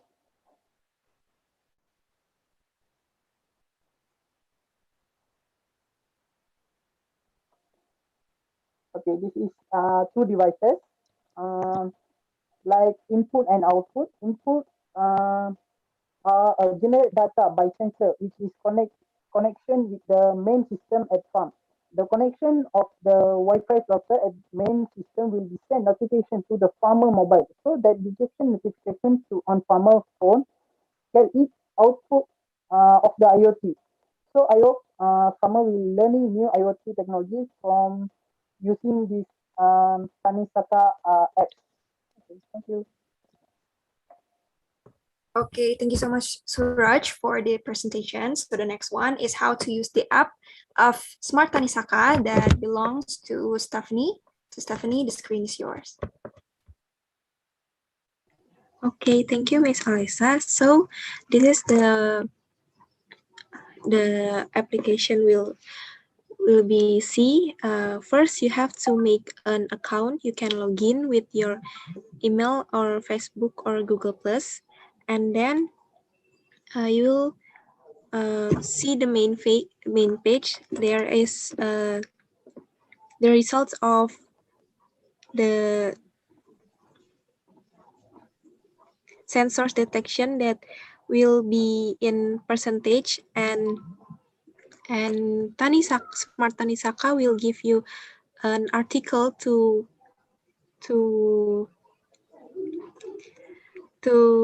learn, to the farmers can read and learn more about the farm. And there is for language, English, Bahasa, Malay, and Philippine. Next. Okay, and then there is a farm data page. There will be location, commodity, and area. And the data page will show you the data from your farm, like water quality, and then sensitivity, and another, and Celsius, and another sensor will notificate. Thank you. Okay, thank you so much, Stephanie, for the presentation of the Smart Tanisaka interface. So the next slide is what can farmers get from the app?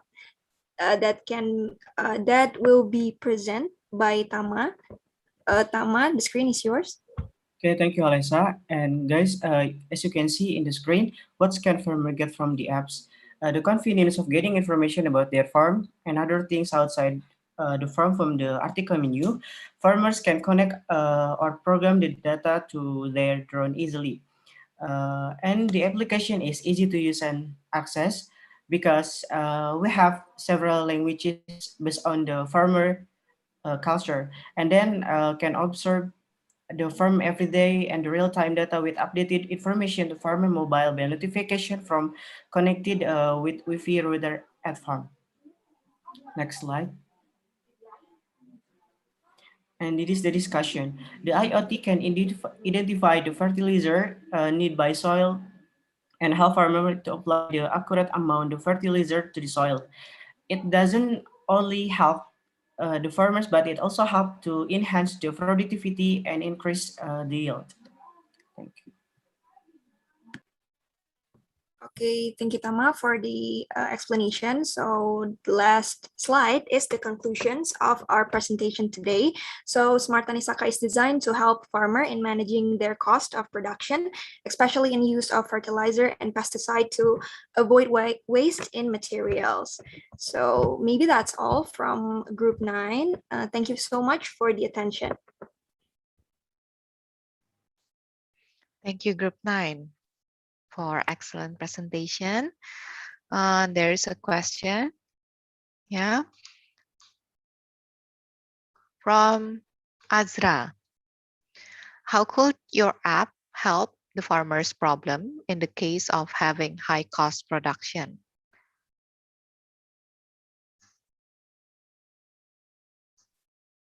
So, good afternoon, everyone. So, can answer that one.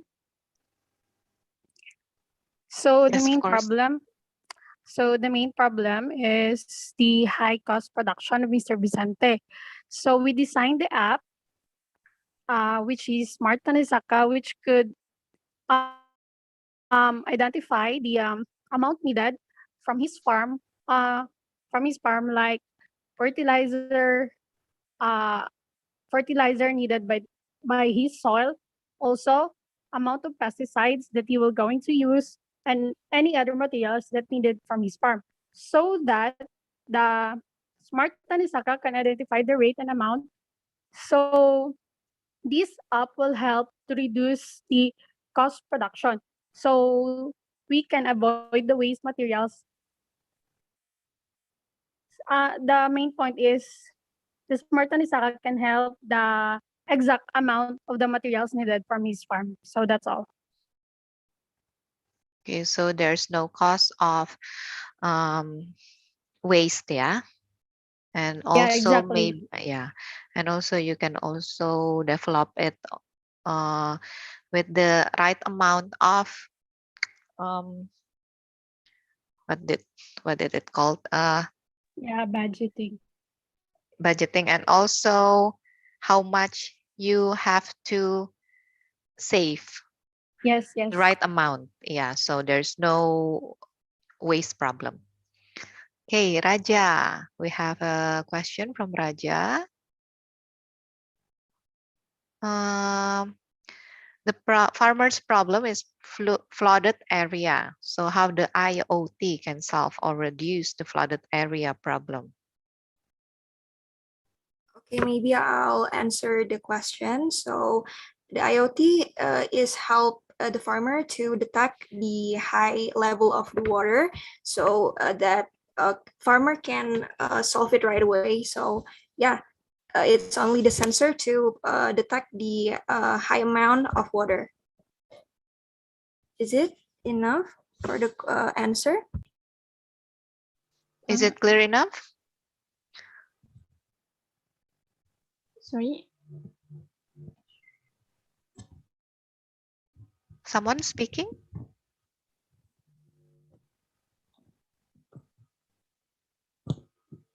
Yes, for the Atira So questions, I want to add something.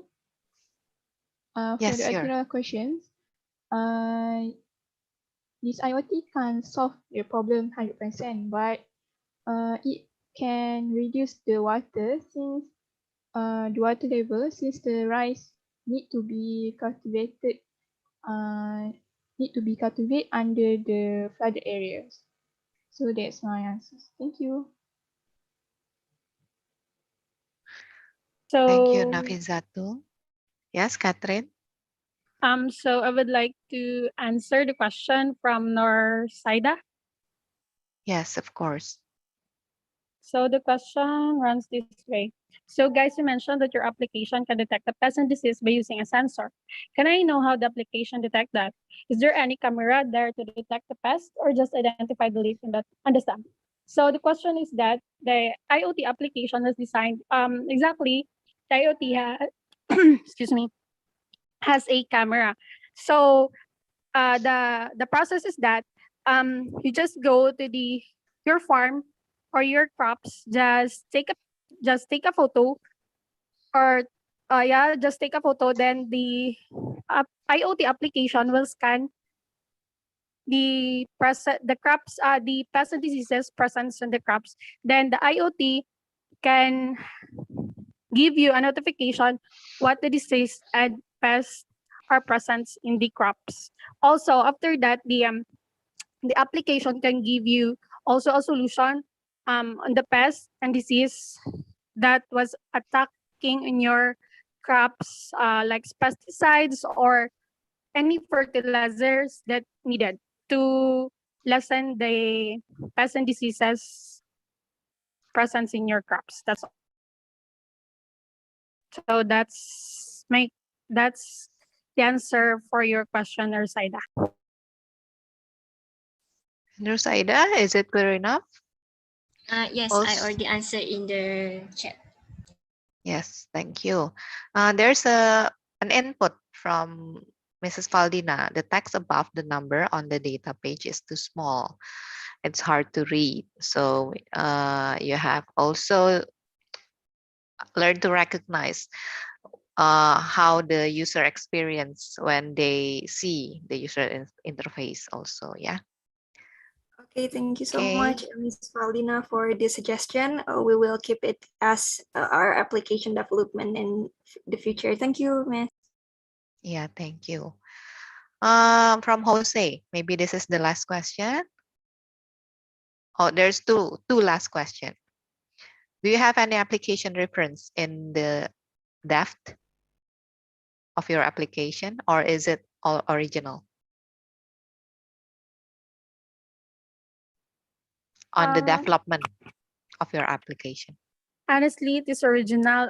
It is designed by my group mates Aliza and Stephanie, and then we include some graphics like that. But the idea is original.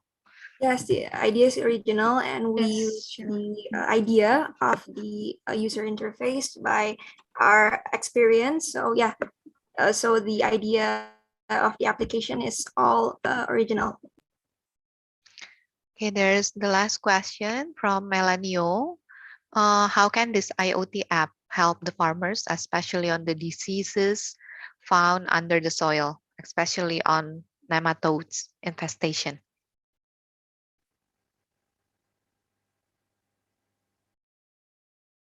So so I will answer again. As my knowledge, little knowledge. So how this IoT can identify the help the farmers, especially in the disease found under the soil, especially on nematodes and infestation. So as far as we have explained a while ago that this application can also determine the nutrients that was needed by the soil, and also the application has a sensor that can detect the pests and diseases. So for this, that's all my answer. I don't know if my group mates want to add more. Can I add some answer? Yes, sure. Yeah. So we will have a sensor about the state of the underground to find out the situation, so we can know that the this has a phone under the soil is yeah. So we will have the sensor to know about the state of the underground to find out the situation. So before we have sebelum menanam in English. Before planting. Yeah, before planting. Yeah, before planting, we will have a sensor to know the situation in the underground like that. So we will know that what's the what's the insect or something like that in the underground like that.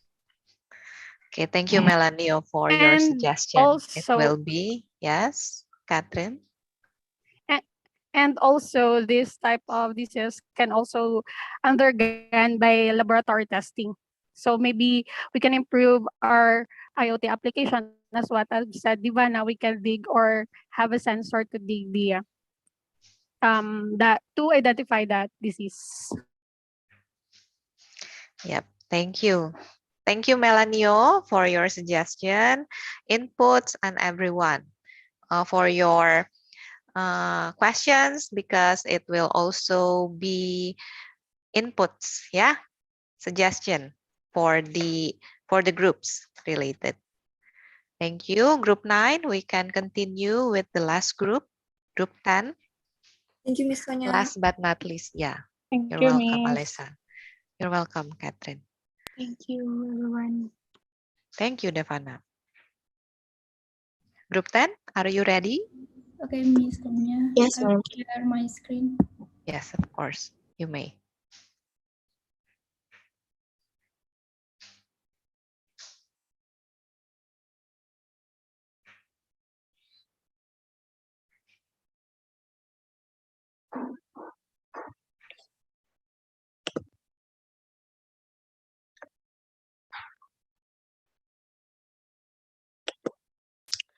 Okay, hello everyone. Good afternoon, Miss Tonya. Good afternoon to all lecturer and all beloved friends. We are from Group 10, and we would like to share to you all about our mock-up IoT idea in poultry farm. But first of all, I will introduce our group team.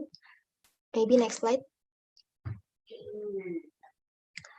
Okay, our group team consists Arikali from Malaysia, Audi Setiawan, Adira, Naila from Indonesia, Nur Syahidah from Malaysia, Putri Azahra and Rizky Ramadini from Indonesia.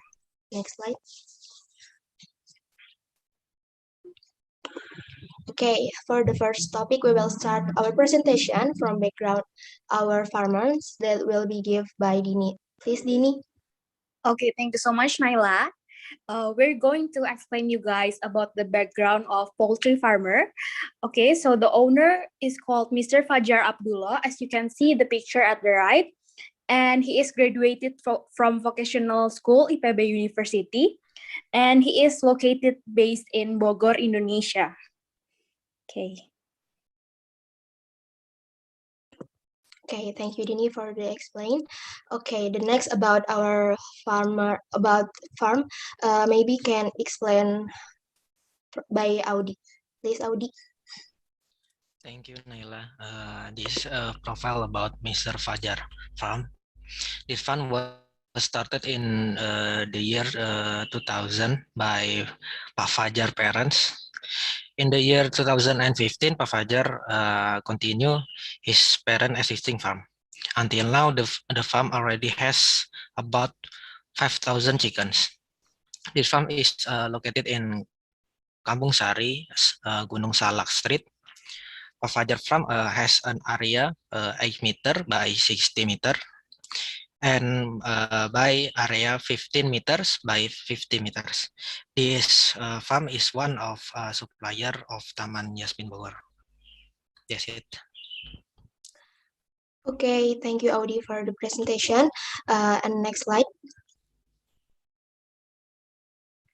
Okay, based on our interview that we do in the past, we have some problem in the farm, Mr. Fajar, and we try to make a solution by IoT. Maybe the first we will explain about our feature in our application that will be given by Shida. Please, Shida. Okay, thank you, Naila. So I will start a presentation about the IoT that we put in our application that related to the problem that Mr. Fajar is facing. The first problem faced by Mr. Fajar is that he often loses his boiler chicken because there's no security system on the farm. To solve the problem, we made an app tracker into the application for Mr. Fajar and his employees can monitor the whereabouts of the boiled chickens. How can the CCTV trackers solve the problem of losing chicken? Mr. Fajar and his employees can control the CCTV if the chicken is far from the camera. Mr. Fajar and employees will get a notification from the application indicating the chicken have gone far. What that the input of the application? The input for the first problem is camera CCTV, and how the process can be related to the problem. The CCTV is places in various places that can be reached, although farmer can see the situation of their poultry farm via mobile phone. The output for the first IoT CCTV tracker is mentally by using the application that made it. That's all for your first IoT. Okay, thank you, Shida, for the explain. For the next features about blower that will be given by Putri. Please, Putri. Thank you, Naila, for the opportunity. As we know, the ideal temperature for boiler is around 35 Celsius until 40 Celsius. In Mr. Fajar farm, they need to adjust the temperature and air condition manual by opening and closing the shades curtains. On this case, we can control all those things automatically to increase efficiency in Mr. Fajar farm. With this application, not only we can control the cool and dry boiler automatically, but also we can adjust fan on ideal speed 2.5 meter per second. After we adjust all these things, in the next day, we can see the temperature of our farm from push notification that will be given by OTing application. Maybe enough for me. Thank you. Back to Naila. Okay, thank you, Putri, for the explanation. For the next features. Okay, we have feature about feeding system that can explain by Erika. Please, Erika. Okay, thank you, Naila. So for the third problem that we found out that we got is the feeding is done manually and Mr. Fajar needs to check it from time to time to ensure there is enough feed for the chickens. So the solution that we come up is automated feeding system, where the input is the amount of feed, and the process is when the feeder has less than 500 grams of feed, they will receive a notification and they can control the amount of feed that will be automatically added to the feeder. So the output will be the food to the feeder. So I'll pass back to you. Thank you. Okay, thank you, Erika, for the explain. For the next features about next slide. Okay, we have a feature job schedule that will be given by Adira. Please, Adira. Okay, for the next feature that we add on application is job schedule for farmers. The problem that we bring is workers don't have proper work schedule, and sometimes farmers forget what they need to do. And the solutions from our group is make a virtual job schedule with calendar and task reminder. And the input is farmer's job schedule. So the process are farmers can create job schedule that the farmers will do on that day. And at the end of the day, they can report about their activities. This job schedule connect with the calendar in every phone. So every day we will have notifications as reminder. And the output is notification on farmer's mobile phone. Okay, that's all for me. From me. Back to Naila. Okay, thank you, Adira, for the explain. Maybe next slide. Okay, everyone, this is user interface about our IoT application. And as presented before, we should create account to log in this application. This application name LogiChick, it means technology chicken. We hope our IoT application idea, this IoT application idea, we can help farmer, especially Mr. Fajar, to organize his farm. Next slide. Okay, this is about the user interface. Okay, I think that's all about our presentation. Maybe we can open for a question and answer session. Maybe you can unmute yourself or type in chat box. Thank you. Thank you, Group 10. There is a question from Quintina. Thank you for the nice presentation.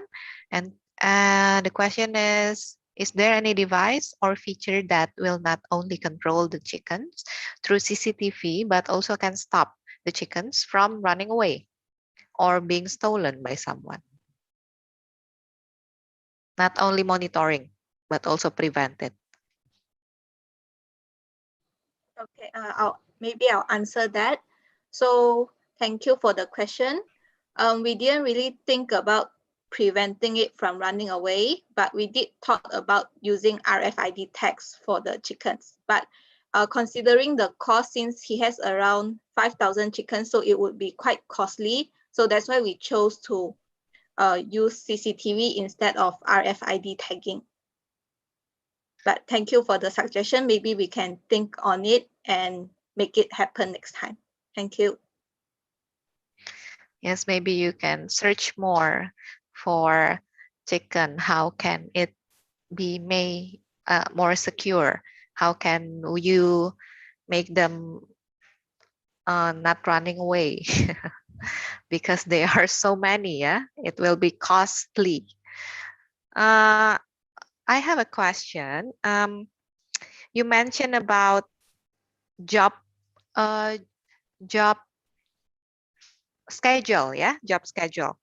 How can the supervisor or the owner can check if the job is done or not? Do they have a checklist or something on that app? Okay, maybe I would like to answer, ma'am.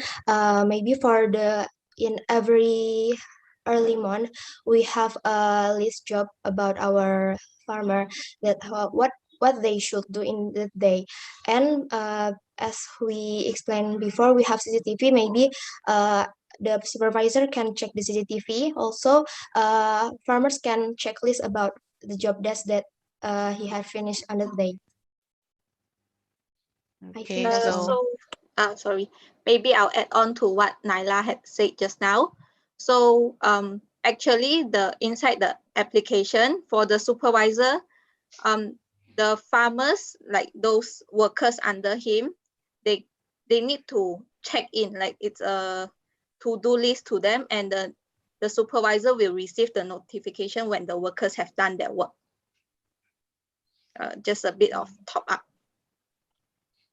Okay. How can they be? I mean, who will check? Is there any control chart? Who will check? Is it done properly? Because it's only a notification. This is your job. Yeah. This is a job for Erica. This is job for Naila. This is your time for doing the job, but there's no controlling. Do they do the job and did it done correctly, properly, or is it only an information system? Let me add something, Miss Tonya. I guess we made apps for us to make. We made apps for us to do things more easier, but not to do everything we did. You know, means, you know what I mean. So about the controlling, they will control their self, but it will be like it's like a reminder, you know, Miss, to help us. That's all. Yes. Okay. So there's no controlling feature. Yeah. Okay. Is there any other question? What if the worker made a cheating, like how to control there's someone checking them while they are working? Oh yeah, it's similar question and it already answered because the app only provide the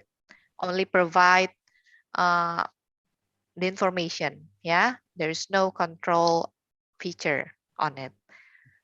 Okay, can you show again the job schedule interface, please?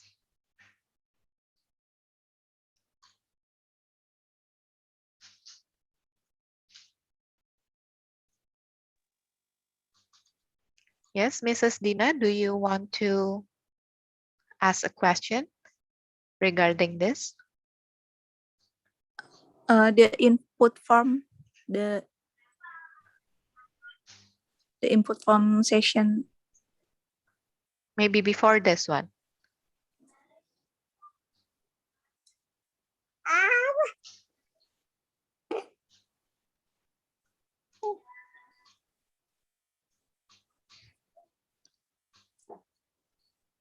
There's no picture of the input, the form to input the data that show in the next slide. Yeah, today's agenda data is get where the data show in this interface get from.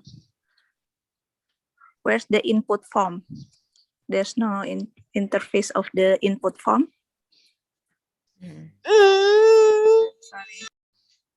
It only shown the output. Didn't show the interface input. Input interface. For the input interface in this display, farmers can create schedule on this, the title of what they do, and the clock, and also the location in farm 1 or farm 2. Okay, is it what you are asking, Mrs. Valdina? Okay, so the input form is in the right side. Okay. Okay, enough for me. Yeah, thank you. And do you mean that each of the employee can input their own agenda? What if they don't? If there is also a feature where the supervisor or the leader or maybe the owner can also add job schedule on their employee schedule. The supervisor can add the employee's job schedule too, so they can type the employee's name in here, so it will connect with that employee's mobile phone. Okay, thank you. There's a question also from Jose. During your research, have you encountered Arduino-based automated feeding system? Well, Jose, maybe you have to explain it. What is it? If yes, have you thought of using it? If no, this is suggestion. Okay, a suggestion. It is an AFS that will not need an application as it can be coded based on sensor data. It could also have a GSM module wherein it could remotely send an alert to farmer the status of the AFS and if there is a problem in the farm. So Jose, can you please give comments on this? One of the solution in their application is the ASF. So there's an existing system called Arduino-based ASF, or any system that could be coded into Arduino. It's a low-cost system that could be coded as per the need of the farmer. So if you would implement this in your farm someday, maybe you could look into it, because it would not need any application. Maybe you could concentrate more on the scheduling system of the employees rather than the ESF, because there is an existing low-cost system already. Thank you. Okay, thank you, Jose, for your knowledge sharing. Yeah, is there any feedback from Group 10? Okay, man, personally, I have no idea about Arduino-based automated feeding system, so I would like to say thank you for your suggestion, Jose. Okay, thank you. Joshua, do you want to say something? No, ma'am, I accidentally pressed the unmute button because. Yes, it's okay. Is there any other question? There's not? Maybe because we are coming into the end of the group session. Thank you all. Thank you, Group 10. And also, I don't know if each one of you are still hearing this session. And I'm also sorry because there's no break, but I suggest that, well, I cannot suggest because it's already at this hour, yeah. But I think you can have your lunch while your other teammate are presenting and also praying. Okay, thank you for everything. How do you feel now? It's already done, everything, the final project, also the competition, everything. Yeah, the only one left is the what? The cultural exchange, Miss. Yeah, cultural exchange for tomorrow. Yeah, I hope from this experience you can get a lot more knowledge. You can learn from each other because you have different backgrounds. And also the most important thing is how to adapt with new friends, how to adapt with uh, how to make the team work, yeah, with different background, different time zone, yeah, different language and everything. And even though more than that, you have to work together with different uh, different, I mean, not students. Yeah, your case study farmer is not a student that have different way of communication. How you can how you have to conquer that challenges and make all of your differences into your advantages. Okay, I hope you can also learn how to not focusing on your weaknesses, yeah, but you have to focus on what you can do, to improve it. Yeah, maybe your knowledge before the summer course, you have no idea about crops, but now you know.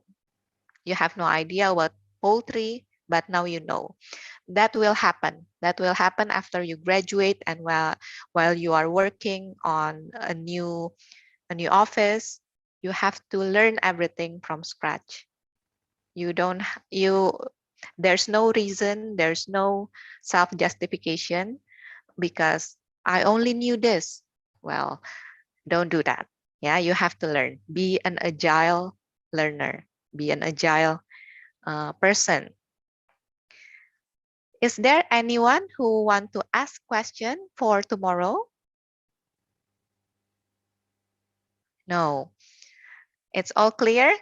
For tomorrow, we will start at noon, not noon, at 1 p.m. Jakarta time, GMT +7. Is there Mrs. Meda here? Mrs. Meda? Okay, we will start. Yes. At 1 ya? 1 p.m. Jakarta. Yes. Yeah, at 1 p.m. Jakarta. Please be ready. Yes, Mrs. Meda? Yes, tomorrow. Yeah, tomorrow. Yes. Yeah, please be ready for everyone. May I ask who will be presenting? From Indonesia? How many video? Only one? Two? Let me answer this, Miss Tonya. Yes, I think there will be one video from Indonesia, but it consists of some people from different major. Okay, one video. From Philippines.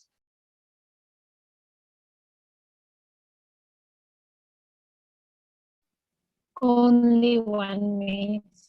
Only one. Have you decided who will be presenting?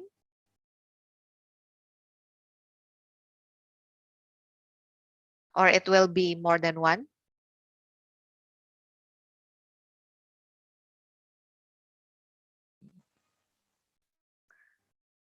Yes. You have to decide from now who will do the screen share at least. Yeah, who will do it? So we won't waste any time. Yeah, from Indonesia, who will do the screen share? Malaysia, Philippines, Laos, and also Korea. Yunsu, I'm sorry, but you have to work on yourself. Yeah, it's not a problem, I hope.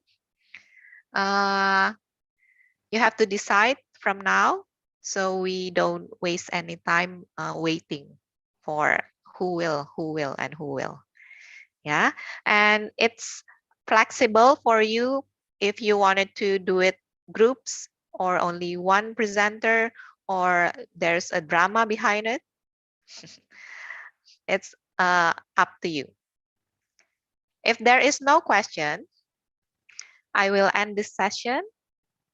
I hope you have the rest of the day. Have a nice lunch.